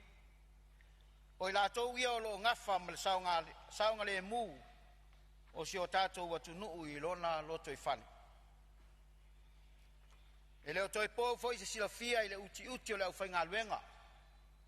Ai mai se ai mea whainga luenga mo mia le nei matanga luenga. Pe a fua i le au whainga o va'alau oloa, o va'aturisi, o va'alele, pa'apea foi tangata whemalaga'i i le taimi lenei. E ulava i le toa ngao lau whaingaluenga ma le lava o mea whaingaluenga. E leo tu ua ai le tau mawhainga le nei matangaluenga. Ina ia whaititia ma fo ia le nei whawhitauli. E whataua le ngā lulue whelangolango mai manisio matangaluenga ma ofisa o le malo. Ina ia whasoa whamatalanga ato ai ma mea whaingaluenga. Ia mawhai ai o na mapo le puipuinga o tātou tuaoi. E whaopopo i fo i le whaafitai e pei o na saunoa nisi o sui mamalu. I le komisina ma le matanga luenga o leo leo. Whale puipui ma le ola toi fuataina. Mo le polo kalame tā ue una i ai le ai atu. Le ai atu. I fuala au whasaina. E leo malolo fo i le saili fsoaswani e tātou polo kalame. E le ngata i tālo sanga mo mea nei, mo mea whaingaluenga. Ai o awa noa fo i moa o onga mo le au whaingaluenga. Ua mai au fo i ona whātalita noa ina, le au maia leo nisi tai whau sasongi, whao popo, ma masini whaata e talu e tuai i le puipuinga lea. I ei nisi o whawhita auli sa whenga iai, ma le matangaluenga. O nisi o whalau whasaina na awala mai tutonu, si o tātou atunu. E le i pick up ina e tai whausongi. Aiwa a mai whangu ai tu i tutonu o le mustard fo i le whaenmo me le hamburger. Tam sama. O le vaenga nana maa fueo na le maua. Peitai, e mo mori il whaftai i le matanga luenga ma leo whainga luenga. Sa la tō maua lava le vaenga lea. O le fo umana whao o. I le ofisa o leo. Lua, tupe maua mo le tausanga wha le tupe lua olu a wha, lua olu a lima. E le mawhai o na le o se tautalanga i le tasi le nei o manu lauti ta ua le nei matanga luenga. O le awina le o tupe maua le malo. E ala le tiute, la fonga, ma le tau au onanga. O le awhainga o tupe maua sa whaatulanga ina mai e awina le matanga luenga o tiute le tausanga wha le tupe lua olua wha, lua olua lima. E tusa ma le wha se lau ono se fulu tesi ma le fitu miliona. Mai le mai ai o le tausanga wha le tupe lea i le whai ungo o iuni. Lua olua lima na mawhai o na awina sa awhainga e 5 se lau miliona. O se tupe whaasiri tere na mawhai o na ausia, ma o se ngā luenga e au pea o na pāti patia ai, le whawai ma le alofa o le atua. Ua tā pena fo i aile mata ngā luenga i lona whaatinonga, ma no mātou wha moe ma walunga i le whasoaswani mai o le atua, ato ai ma le langolango sua le mamalu o le atunu.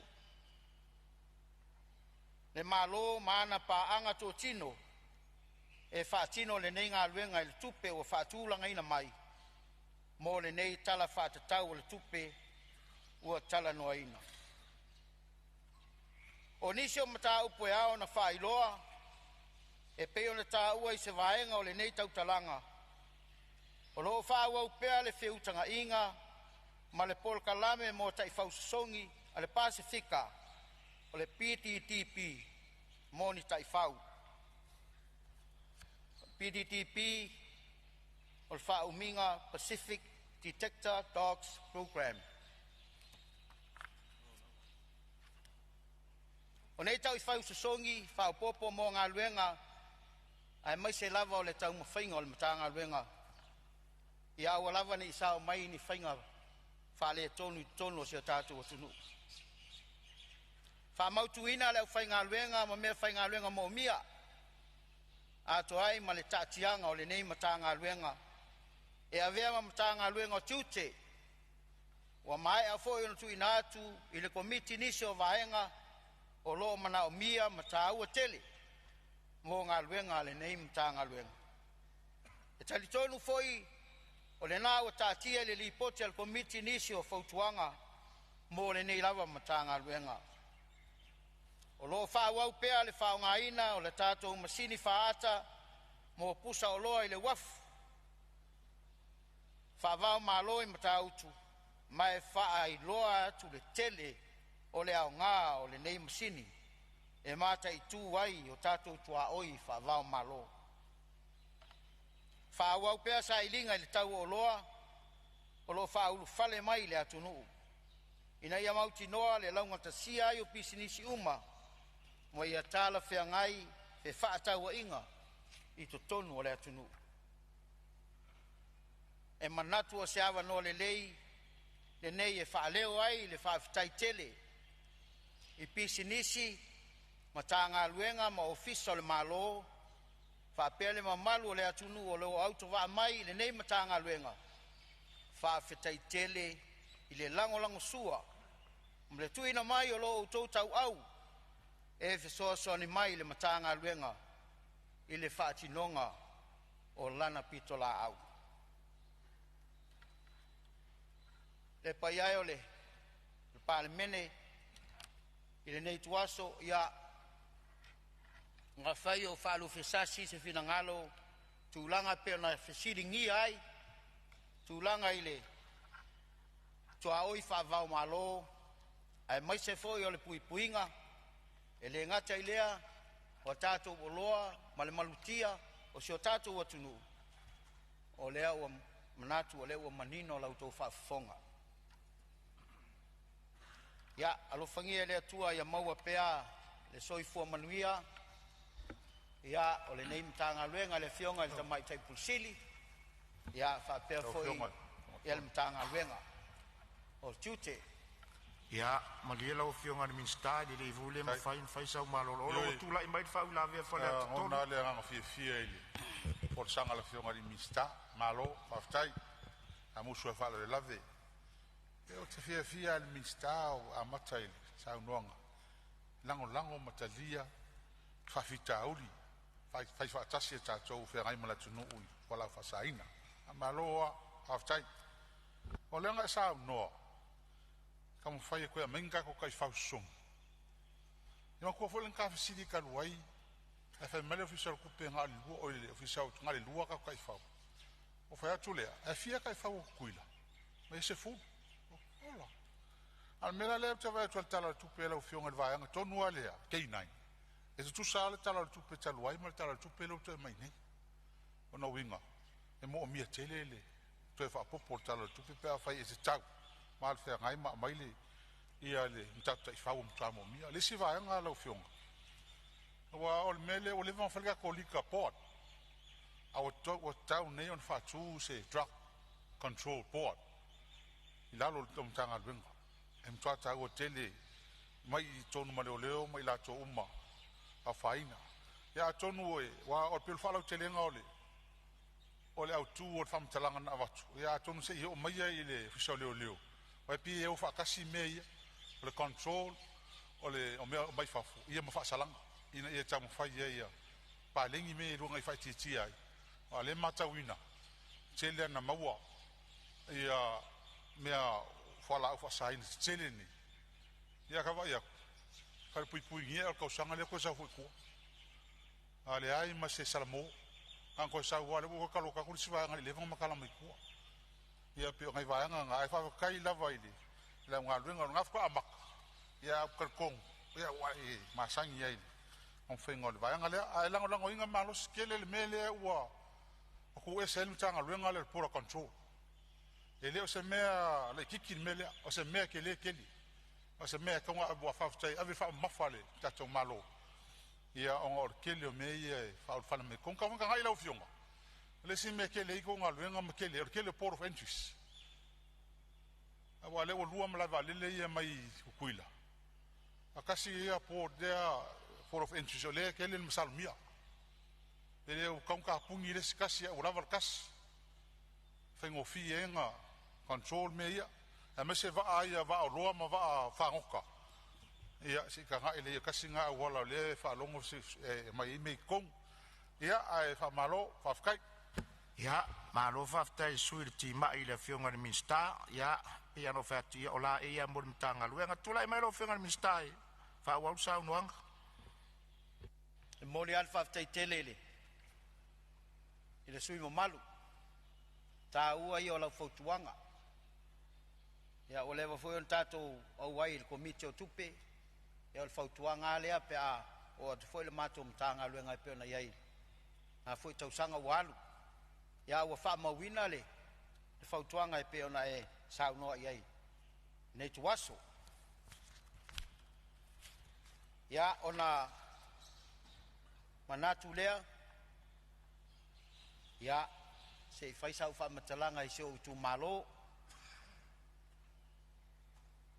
ya le pa ia o le ainga sa tuala ma le tama sa tuala tainane le taulangi ma le matua la tai foi le mamalu i hanga e olo ma le tu ya lau faututanga le faltui sa vailu te nane le fale a anam polo e fam tangata lo vau to maunga o leo te lenga leo se o matu tu malo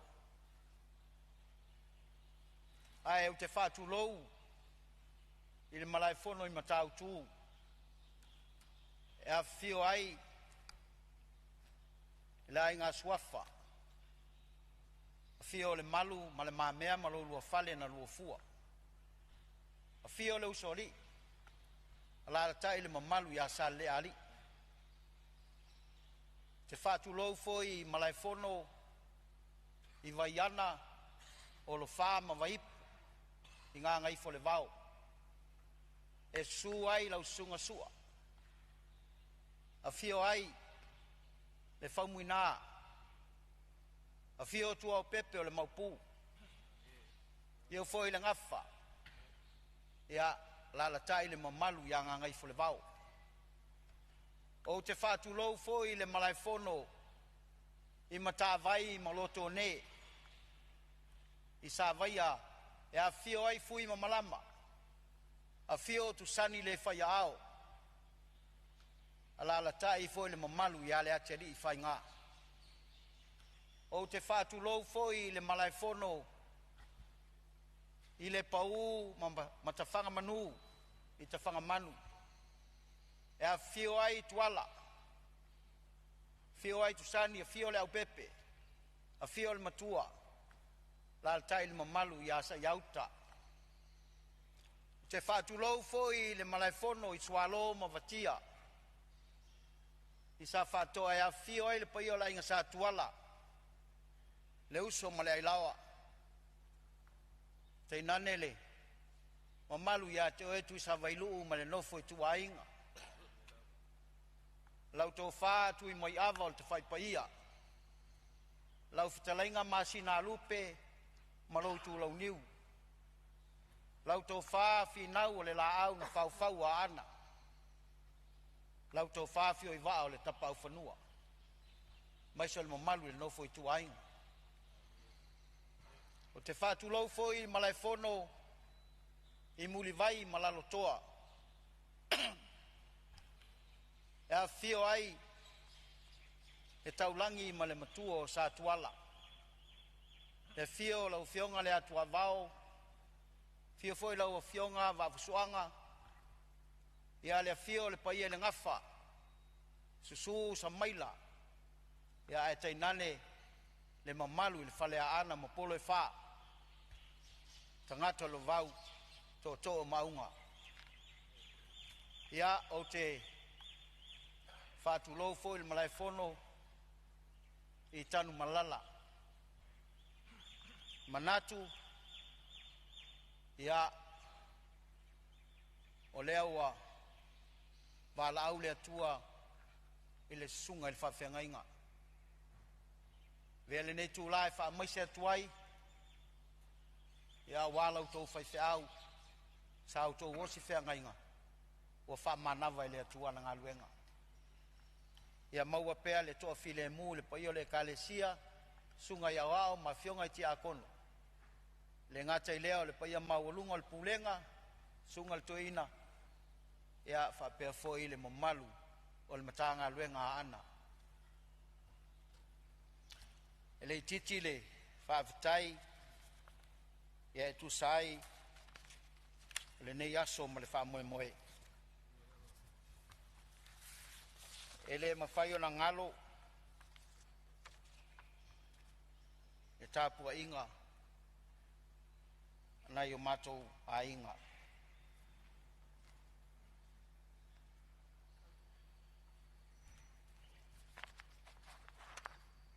Talo whaatu ma mori atu le whaafitai lau whtalainga masina alu pe soma ma le tausi whaapea le nai tu o le taa inga. Lau tau whale ma le whanga reti kolose ma lau tausi whaapea le mawhtanga ma malu o le whanga mwhalea se lai me le pone ma Australia. E le whanga luina foi lau whionga le teitai fono le fast e Brisbane lau whionga tapuala ma le whalitua whaapea teitai fono ma matawhale uma e lua suluono al tātou aing ma lo lango lango ma lo le wha popo vi ia le atua e le tautautua ma tavela le ao ma le pō.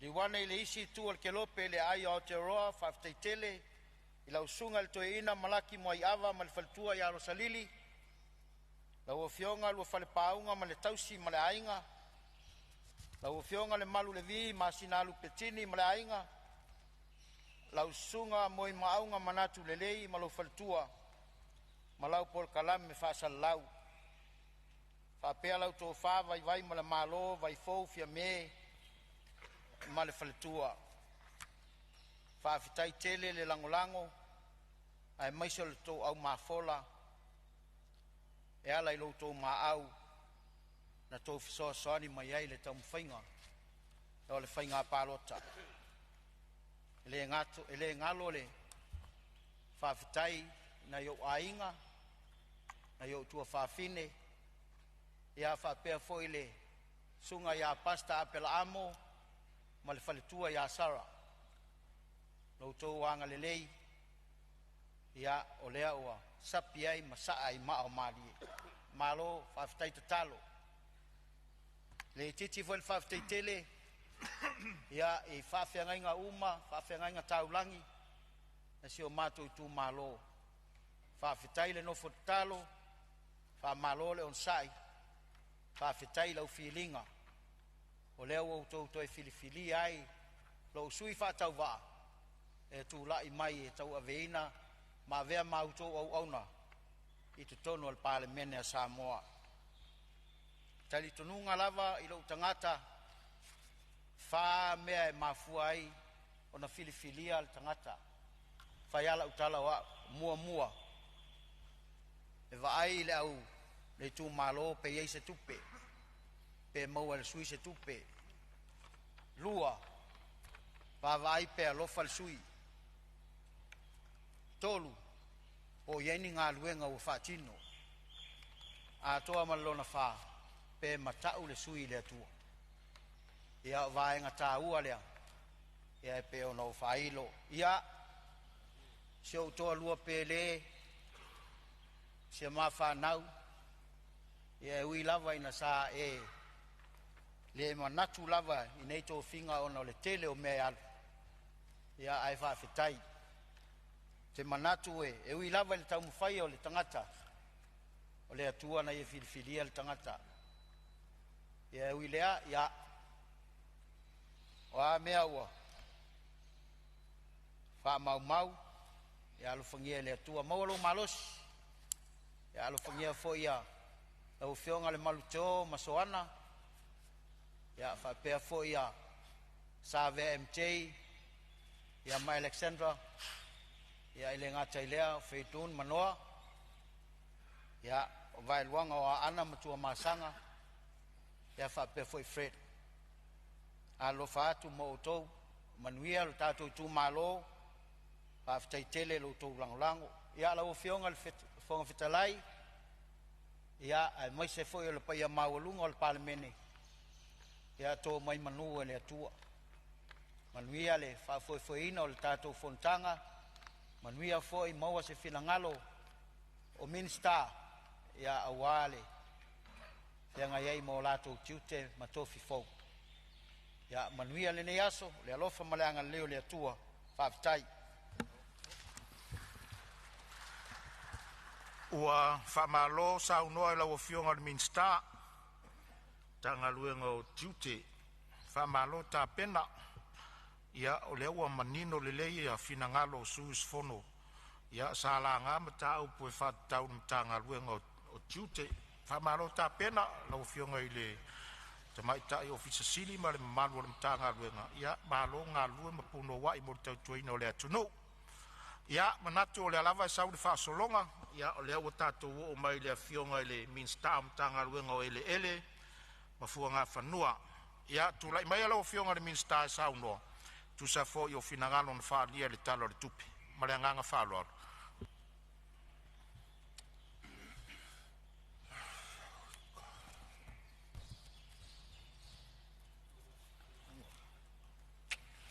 Whafkai la wa fionga i le whunga whakalai mo le mako wa vangoa. Mga kua e le isi ia le wa au ngei a inga e swaikele. Mani ngei maka ngā luenga. E mua nga se i whao o sa mako whamkalanga a war kapua i mai ar kako Palemene filfilia. Ia kungu e mamau. A walau si ngā ngase. Malau sa iri ngā malosi. A walau soifua maleola. Le mako kakalo. Le akua pule kikeli. Si a koe whafo ilo malosi a walau wala winga i se kaimi o iluma. Lau a fionga le mingiska lango. Lau a fionga ke a peako. Mga kua e maua mailo u leo. A o whaka o kolia ai oi a pulu o kofanga. Le akua o le alofa. Ia koe whafo ilo malosi. Lau a fionga asi malo kou sase kodu. Mga kua lea le asi i le saa o le kako ai ngā awari waikele.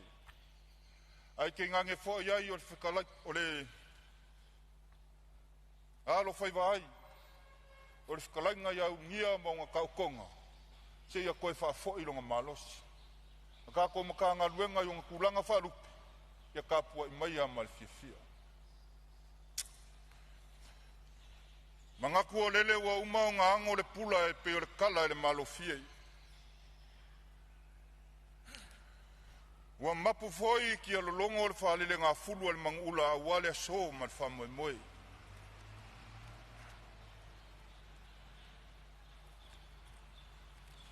Mau ke le koe kā foi le lave.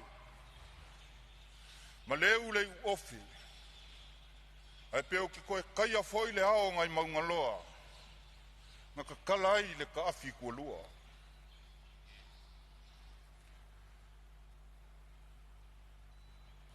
O lele foi ua umao ngā kāre wharekā.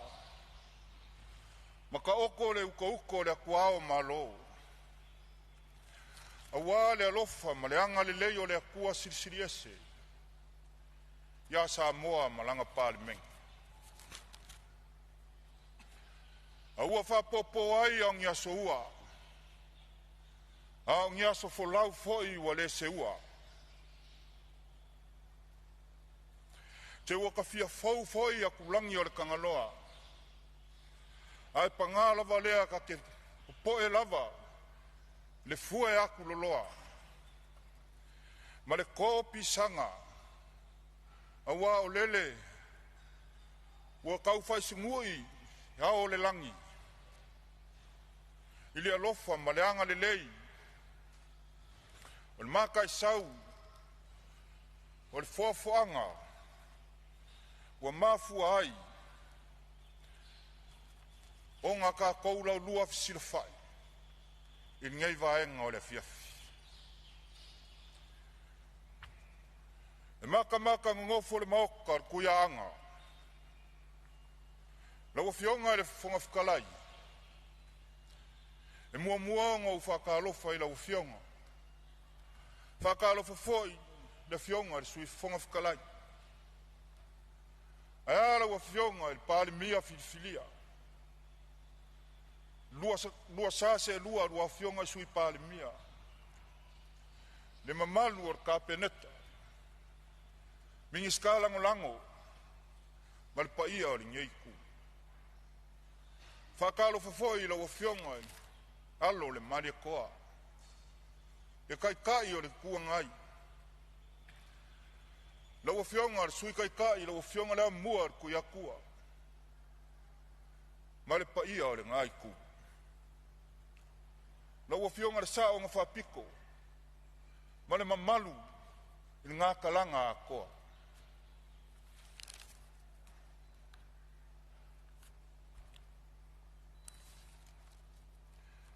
O ke whakulau foi, i le fio la wafionga i le ama malu o le malau masiofu.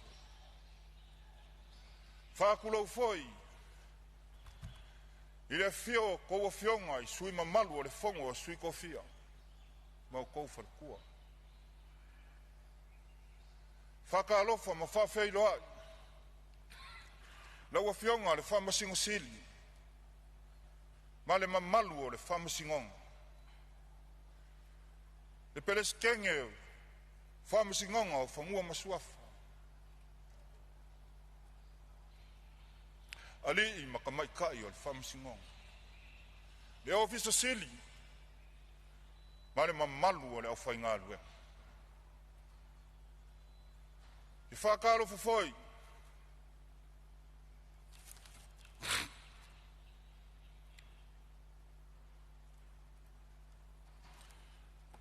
o kou paia, ma o kou sā, e ku mau lava e le avea.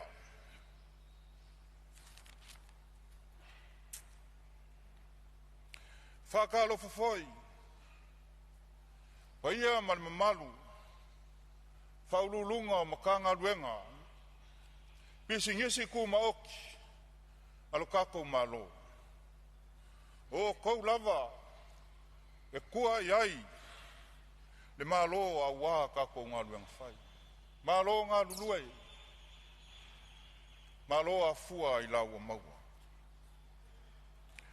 E le whangalo inga foi, le kāpua inga kakalo ma le whangongo mangu. Ale au whai ngā luenga le akua i so se whakawhai kaulanga. Ia manguia whaiva o lau Palemene, a wā Samoa malang kāpua inga. La wafionga le whangawhikalai.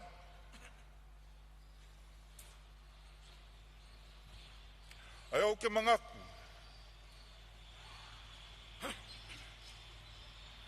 O paia ma mamalu. A wā oe whale ma ukuangiangi. Malai ola mga fuanga. O kai aula ia o le kalalilei. Ele ngalo i le anganga. Masulungi ai. Yaku maunga o Samoa. Lele wa mafua ai. O ngau sungafa le anganga paia. Lele wa iai le kai au ngei. O ke whakulau foi a wā oe le urumoenga. O ke whakulau foi a wā oe kui samau. O ke whakulau foi a wā oe lufi. O ke whakulau foi a wā oe le waa o fonki. O ke whakulau foi a wā oe le whengainga ku mua mapuni. A whai foi o ke la asia le vasa lea. O ke whakulau foi a wā oe sa whakula whainga pule. O ke whakulau foi a wā oe vai kuku o oe nga pule. Ke whakulau foi a wā oe fingao. O ke whakulau foi a wā oe makia i kuau. O ke whakulau foi a wā oe wharekoinga, wharewhai ai kumua.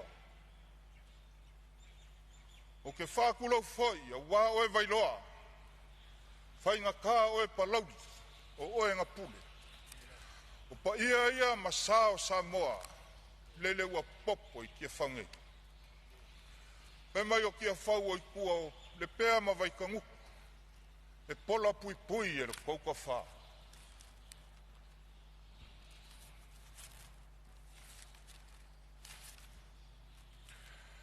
Lau fionga e le whangawhikalai.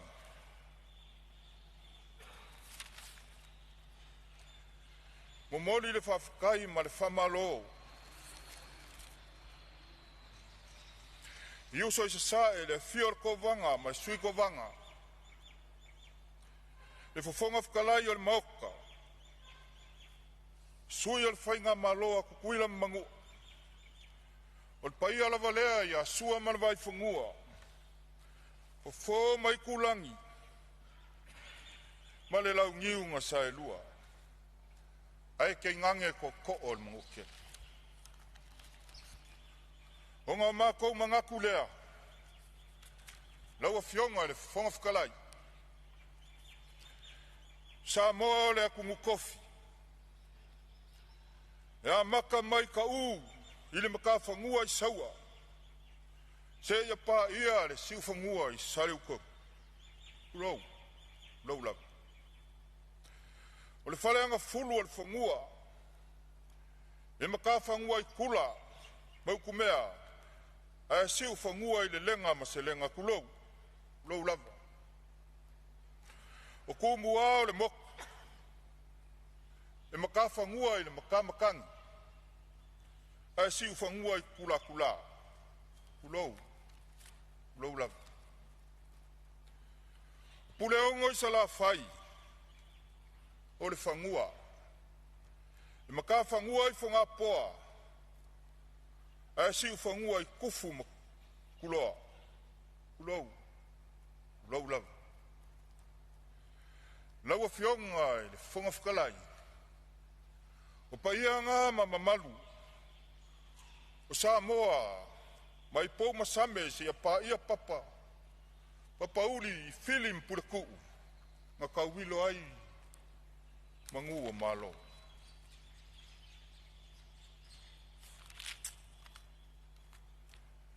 Lau a fionga le whanga whakalai. O mako mangaku lea. Si o mako se ea a waringei. Yaso maonga fuafuanga. Momoli le whawhikai. Ma le whamalo. Paia ma le mamalu al mau kafongo. We sa lako wa whea ngei a inga ma ngei maka ngā ruenga. E ala i o kou manga onga. Ma o kou whaukuanga. Mga kula wa whionga le whanga whakalai. O ngei maka ngā ruenga. O lea whakua a maka ngā whausia. O lea whakua a maka o ngā kuwhakasi ai ele sa ilalo le weskeke. Samoa ma le MNRE. Momoli le nganga o whawhikai i kumalo e ongo. Ngā la kou mangaku angi. O mangaku efo. I ni whawhika auli. Ao ngi o la kou vai. Ngā whea ai le ngei makanga duenga.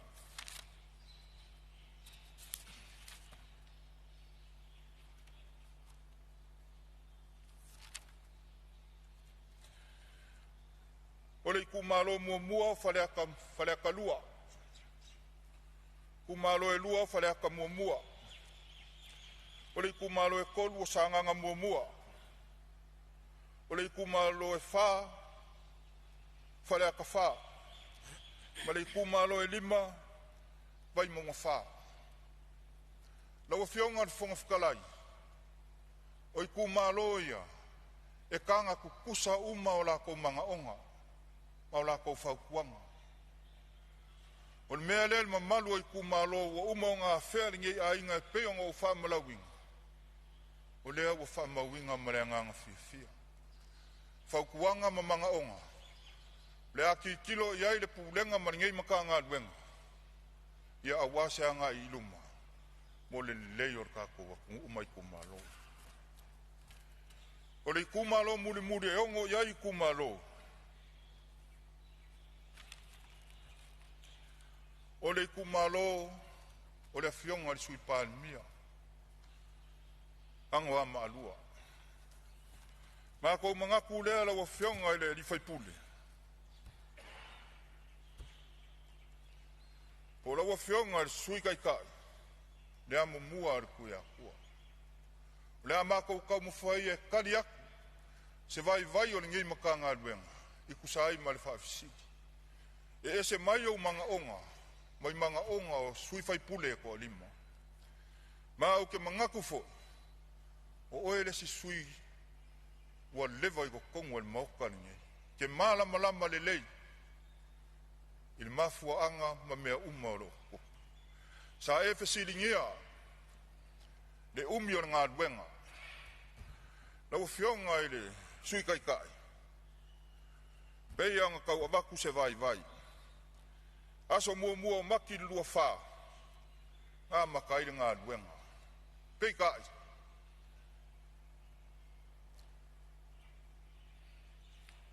O le vai kai mi kongu lea yang wali ya maki. Ele kau fesilingia. Vai kai mi le whianga i lo kako wa kungu. Ma le leanga o le kau. Ma ko mangaku kasi lea mafuanga. So mai malesi mafuanga. O le whakuai o waa. Mo le awinga mai o. Mea whai ngā luenga. E whauai le whale. Ma ko ke le alo fo i se aka o se la au. A wale whawhesili ala wa fionga.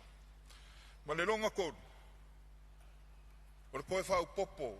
O maa singa e koru. A wale whausia inga o ngā luenga. Ma ko ke le alo i le aka o le la au la wa fionga. Le sui Palemene. La o fionga le sui kai kai. Vaenga longa wha o longa koru. Ia, peonga mako kau whaiaku. O le leanga o le kau ma le kuai mai o mea whainga luenga. Leanga mafuai o koe whau popo ma singa e koru. Ai pangalea, ia e leo ngā kasi le fukia ma le umele. Pei foi o ngai saungoa pe uma ya November o masinga ngei. E kaloa ma le anganga maulalo. O le foi wa iai le kuku ngai wha uma le masinga November ngā duenga. O le foi wa uma ngai iai le fua. Awha pe le maia. Ia, o le a koe karusanga le masinga e kasi wha uma le leiai. Ai maukingoa e uma lava i le kausanga ngei. O le kali aku lea i lau whionga sui kai kai o le ikua ngai. Lau whionga i le fonga whakalai. Wanga o le pau ia o. Ewa whionga i fonga whakalai. Seama no whia malama. Ia. Se on sai me lava lau whionga le minsta o lo i e whau la vea le whionga sui te tai o le ikua ngai se i sau noma. Ia mua mori whaftai le whionga minsta. Maro whaftai mori. Tali malama ia vaenga. Ia eisi tu ia sanga e tuet fisiti. E pe eila se whapoponga tupe wa lewa. O leo whapopo aso. O le mai el ngā luenga le taimisa whaatulanga inga. E mai aina ngā luenga. Ai pe te whapopo la le tupe. E le tongi le company le whai el ngā luenga. Ia le mata o tfo ia. Tonu e pe e fo ni whaasalanga tau tupe la le whenga inga sa osia. O meu penalty cost o ia o ngalo o na o faisi tua i o ngalo e wale ma wat e ale pena sa no lo fiong ale ma ya novema i to fa po po isi masin e a pero tu langa na a wai e ala fiong ale so i manu le me fala ta lua nga sa ma mala male ngalo ngale e a tono so so di mistake o fiong ale ia Maro sa no olo ia foi le fau la ve mai fale atasi sai tu lai mai lo fio ngai le sui usfo fale atasi me on ma o sa afia la unga le sa lo mai le fio ngal minsta le mena ni pe o le anga i o le sa no mai le minsta lands and survey ai o te faftai o te loa lo se nga lo fai ngofi wa le wa lo tau sanga fa to ato e fa ta auto mai le lands and survey tu fata se marsalasi andai motunga afasa mena tfolele yesi la fiela o fiongal minsta o le tasi le avenga tau ave sa mafaile ngadwenga fam sinonga a mise lava i fanua ia e pule fa sa o to lua pe to tolu e sa ai fatua mala mala mai se sa o lawa umana fail fenga inga e fa tino le sino fanua ele me fayon silsila ia taun fa sala la mo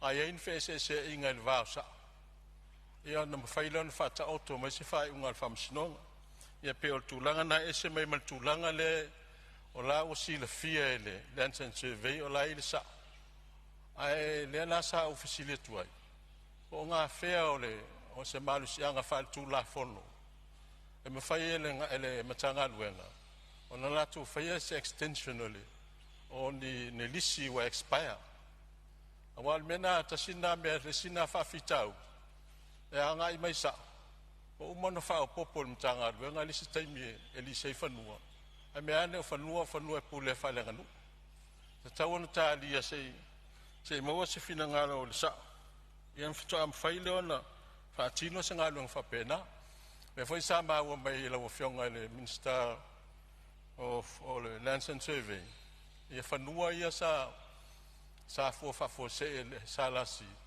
il lua fes fruiva a fanua fa le nganu ala no vaenga le sa ta oto le ma alo le o fina ngalo le Minister so i fo malo loina o le la fo e fai se fal mai tele tu andai mato ma pe ava ves fai unga to fa fo i mai fanua yan va vele no fai se fo nga ina ia ma wa le se fanua ta otole e fa tino i fo i mana onga o malo la nga te tau masa salo pe ia e tau sol tu la fo no le va nga o le fo fanua le ma mala mai ia tanga te fito i tonu ia i fanua na fa ta oto fa pena ia au te tonu le fa ngo fienga venga lo fionga Minister le to tau fa fo is tu langa ina ia ma po poile Lands and Survey fa telo fionga le Fonotaga mo la no malo sa no ia po mo mai lo fionga Minister ia fa ula ve ia mo le fionga le ta ile tu ngai fa pe fo ile fionga le fa le tas fa ka ile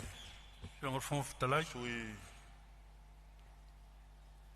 ia o lo ia ile fa ula ve ale vai maunga fa se tu lai mai lava se on sai malava lo fionga Minister se tu lai mai lava le su vai maunga fa fafte tele lo fionga mo le avanoa se me te fia fa sa pe fia fa mamla lo fionga fafta ia sa no ia fafte tele lo sa no manino le fionga al Minister tu langa le tal sanga nei tu malo me se foi le fa to fala inga wa a fe ai le tal sanga piu ona ua tau sangana tu na tu foi ia tal sanga nei tu malo pa ingo to na i lo fionga fafte tele lo tal manino au vaenga i popo el ta fi lo fionga malanga falo alo e mutino lava wa o ye ni shua ngalo ina ia fanua ia fasinoli i mato i tu malo ia fal vai maunga ia tatalo malanga falo alo ia pele maua ia i fa maunga la tamai o tua oi ina ia fo i el tu langa ina ne i me ane wa nga solo atu sio mato i tu malo i ele ia ona yeles fte na inga manisio wa motino lo we inisio so mato i tu malo si umu ia nenga te leo mato i tu malo i safata ia ai talo malanga falo alu fa mo tu la tamai na ia fai peon manino tua o ia fa mole tar sanga le mal falo alu malo faftai ia po maua mai lo fionga le Minister ia o vaenga umala vai fa tau tonu ele ia pe fon sa no le fionga le suite tai o le tuanga ia le temi vole kon kalake masalo le e fa tau le variations pe afa pe le mai o le sui foi fala tasi ia o le avo elo no finangalo i vaenga fo ia o fanua fo ile e ui le tu fa tasi sa la si le westek male MNRE sa lo le atuanga na finangalo le ia fa tasi fo i male sui le vai maunga tu lai mai ono le o i tua tau fanua ia ai ia mo le sila fia fo i sui mamalu mal tato mauta ia o le fato a tu fa tasi ai tu tino ne toru la lo le tanga luenga le nei e leo se mea fai ngō fie fo i la fionga le Minister o leo a matanta walolo na waa e ui lea ia tato fato tua mo tato fa malu si au le Minister ona o leo wa tu fa tasi uma fanua nei ma vaenga tau fanua i lalo le mtanga luenga leo ia i leo se e me la fionga le Minister ia tu la me la fionga le Minister ai lo fionga le Fonotaga mo moli fa kai le suinga la ko a fea ia ngi makanga luenga la wo fionga ku fia manga ku le wa fa ma winga lo finga ngalo ma le akilo fo ye makanga luenga po ia se kula fongo e fua i le vaenga lenga e saungo iai. Ia, lau fionga le suyo vai maunga. Ia, o lea ua wha mawinga fo ilo finga ngalo. O lea kilo iai le makanga luenga. Ia, po lea kulanga e kakau o nga iai. Ia, e pei o nga kawawa me ai. Lau fionga le suika i kai o le ikua ngai. Ia, mo le whawhesiri a lau fionga. E le se kupe koe aluai. Le kari mangingo lea, usai mai whawhesiri a lau fionga. Au ngisi vaenga o lau whawhesiri, ia o lea ua whamawinga. Lea lau sirisila mai, ia o lea whako a whaama vai mga iaso. Kaluanga o se e ino. Fo e whakua kua ko fo i ngale mako ngā luenga. Leanga o koua leva, i ko kongo le mauka. Ia o sa mako kari aku lea, ma le whaalo alo. Ie ngā whea ngei maka ngā luenga. Lau fionga le fonga whakalai. O ngā whangaka ai le i o sa mako whamakalanga e alai. I ngei maka ngā luenga ma ngei a inga. Ai mako mangaku. O se avangoa le leile ngei. Se o mako wa whea ai. Le fionga le mingiska. A wa fo i le kawawa mea inga o le kala le kupe. Lau fionga le mingiska o kupe. Mo moli le whawhikai kele. A wale se lengi wa uma o ngā kawawa mea mo ngei maka ngā luenga. O la mako whao ngā kakau. A wale ka waki inga enga o ngei maka ngā luenga fau. Mako mangaku lea la wa fionga le funga whikalai. Se avangoa puupua lea se i o a whea lo i kumalo. Le paia o lo i kumalo i o ngā kuranga whaalupe. O kou paia mo o kou sā. Ea maka mai le fioanga e paia. Le fioanga o sa maunga. Le fioanga o le whangoari. Le fioanga o makawai. Le fioanga o whalekangaloa. Se ia pa ia le fioanga o whakuwari. O kou paia mo o kou sā. O whainga kā. E kou ke malu ai ku e fia o Samoa. Ma kou ke mangakua o se hia e ka kia i malai wa uma o ngā aisa. E le mawhai o ngā koe au kalainga e sesi. E ku maua e o le whawawau. Lea wau koe kulai aku li paya inga lo ngā rua la kou pule lea. O la kou whaalo alo lea. E le ngalo foi le ku malo lo ma kou whakau wa. Ma kou karikong. E kou makua whai kama. Wa mea uma o le a kau mawhai ai le ngei ngofo inga. Ea o le ngā uwha mamurua kul ka kou polo keki. E kua iai lo ka kou i ku malo. O mea ua au iai le whaasoa. Mga kua lea laku le whaasoa le malo. Mo mori aku le nganga o le whaafikai ke. Lua sa mā kou whaafikai. Susunga i whaafea ngainga o lo kou whaafale le maru. Ia fioanga kai kasi o le ka kou i ku malo. Whaafikai ka kalo. Whaafikai kua kuri le ao ma le pō. Lea ua mafu ai o koe kulai. E whai masui o le i ku malo. A wā upu whai o le kako waku.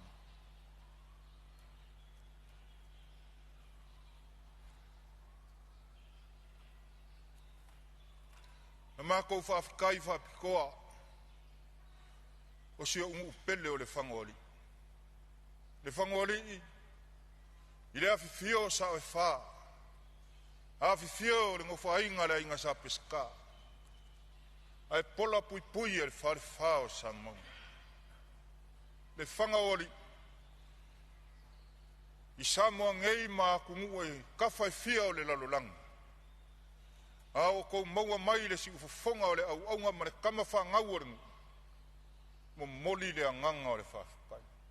O la kou pule lea. O la kou whaea ea lea. Ma o ifo i wa au loa ai. Le kou kiki whai kama wālo whakauwa. E le ngalo a fia i se o ngā wau. A fua le ka kou whainga whirwhiringa. E le whaingo fie. Kala mongi le kala lea. A o iwa uloanga ai. Le kou kiki whai kama. Ma le kou whai kua ngange. Ma le kou whai uso. Lea wa mafu ai le so. Lea kua wha manguyanga.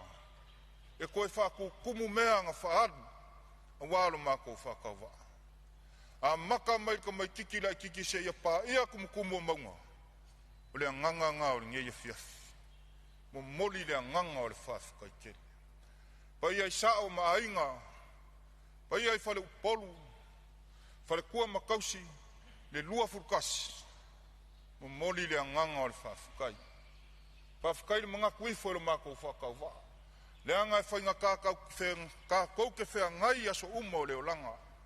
Kou sila sila mai au kilo kilo aku, a kongu o le mafua anga lea. Mo moli lea nganga o le whawhikai. Whai uleo sa mākou whamkalanga lawa whionga le whongafukalai. Seo mākou ainga. Seo ki ngā wa valu sifuru marifiku au kausanga mereane, olo e ka puai ma kui le muli la. Kui le muli papanga ma feula le muli la. Maka kalo ile akua a wale ngei wha moe moe. Sa mākou mga kua sa ele mangao ile whmeere ngei. Aisea, le ngisi o le ainga. Ai pangalea, whai ai le akua a wale, whai ei mea uma. Ola mākou kakalo, malau kakalo, wha au popo ele akua ngisi aso o lau soifua. Ai o uso ma kua whawhingi o kangaka o lau ainga ia kungu e fia o le lalulangi. Whawhekai mo le lango lango sua. I ngā mākukua ia palavale ma le alari, kinga ma akuau, vai a marakausi la ainga marekoalua, lepa marakausi, piriamu marakausi ma o kou uma wa le mga kua o kou suafu. Whamanguia le akua lo kou aikau malele, moro kapu, marakou kapua i maumai. Kama whangaua Samoa ia kungu e fia o le lalolangi, ai whaapiko au ngafa sa mākou whamakalanga i kama whangaua le whangoari i o maua mailo uleo, o mori aku le anganga o le whawhikai. Whawhikai mo mea uma wa kou whaia mo le whakauwa, e kauai le nguu maro kako i kumalo. Ia whamuri aisa mākou kala i lawa whionga le whonga whakalai, ia, sio ko lua ma le whangau, whawhikai kele. Whawhikai ka kalo i le au a koa ma le po a kongo le mere u manguia i o whaiva. Wa mafu ai o o koe kulai. Fua i le akua lo malos. A ware ngā luenga e masangi o ngā e whenga ia. Lau whionga le whonga whakalai. Sa mako whamkalanga lea. O mori lea nganga o le whawhikai. Ia ngei pa uu sa mako kala. Lau whionga le li Palemene. Whawhikai kele mo le walawinga. Wafe ai le ngei ku malo me se fulu valua kausanga. Ele i koe o ia se kofi mingiska. Ai whawhikai lo mako whakauwa. Lea wa fea i lau pola whaso. Mo mori aku lea nganga whawhikai. Lau whionga le whawhikalai, whangaka isa mako kala. Pesoa soangi mai lea kua pule pule ki kele. Ianga whamangu ianga i ko kongo ri ngei Palemene o Samoa. Ia maua e ka kou le ngofo whea le whangi. A wasa moa o lo whamu. Soi fua mai mai. O te whamalo atu lau whionga le minstao ele ma fua ngā whanua. Tu sai foi o le saunoanga matango o fie. Ia o lea lava o manino le mato le vai nisi foi o mea sa ala ngai finangalo le mota. Ia e tu sai foi o le mtanga luenga lo tausia lau whionga le minstao. Whamalo whaftai, whamanuia le atua i lau whionga. Ia e maise o le matanga luenga o tau aveina nei. Taluai o leo o mai taimu le tato malolonga, o te whasisi la atua whatatia ese nei tau urmanga le whono au, whai tū la whono mo lana malolonga o lea fiafi. Tato to e tau au fiele i tū la e fitu.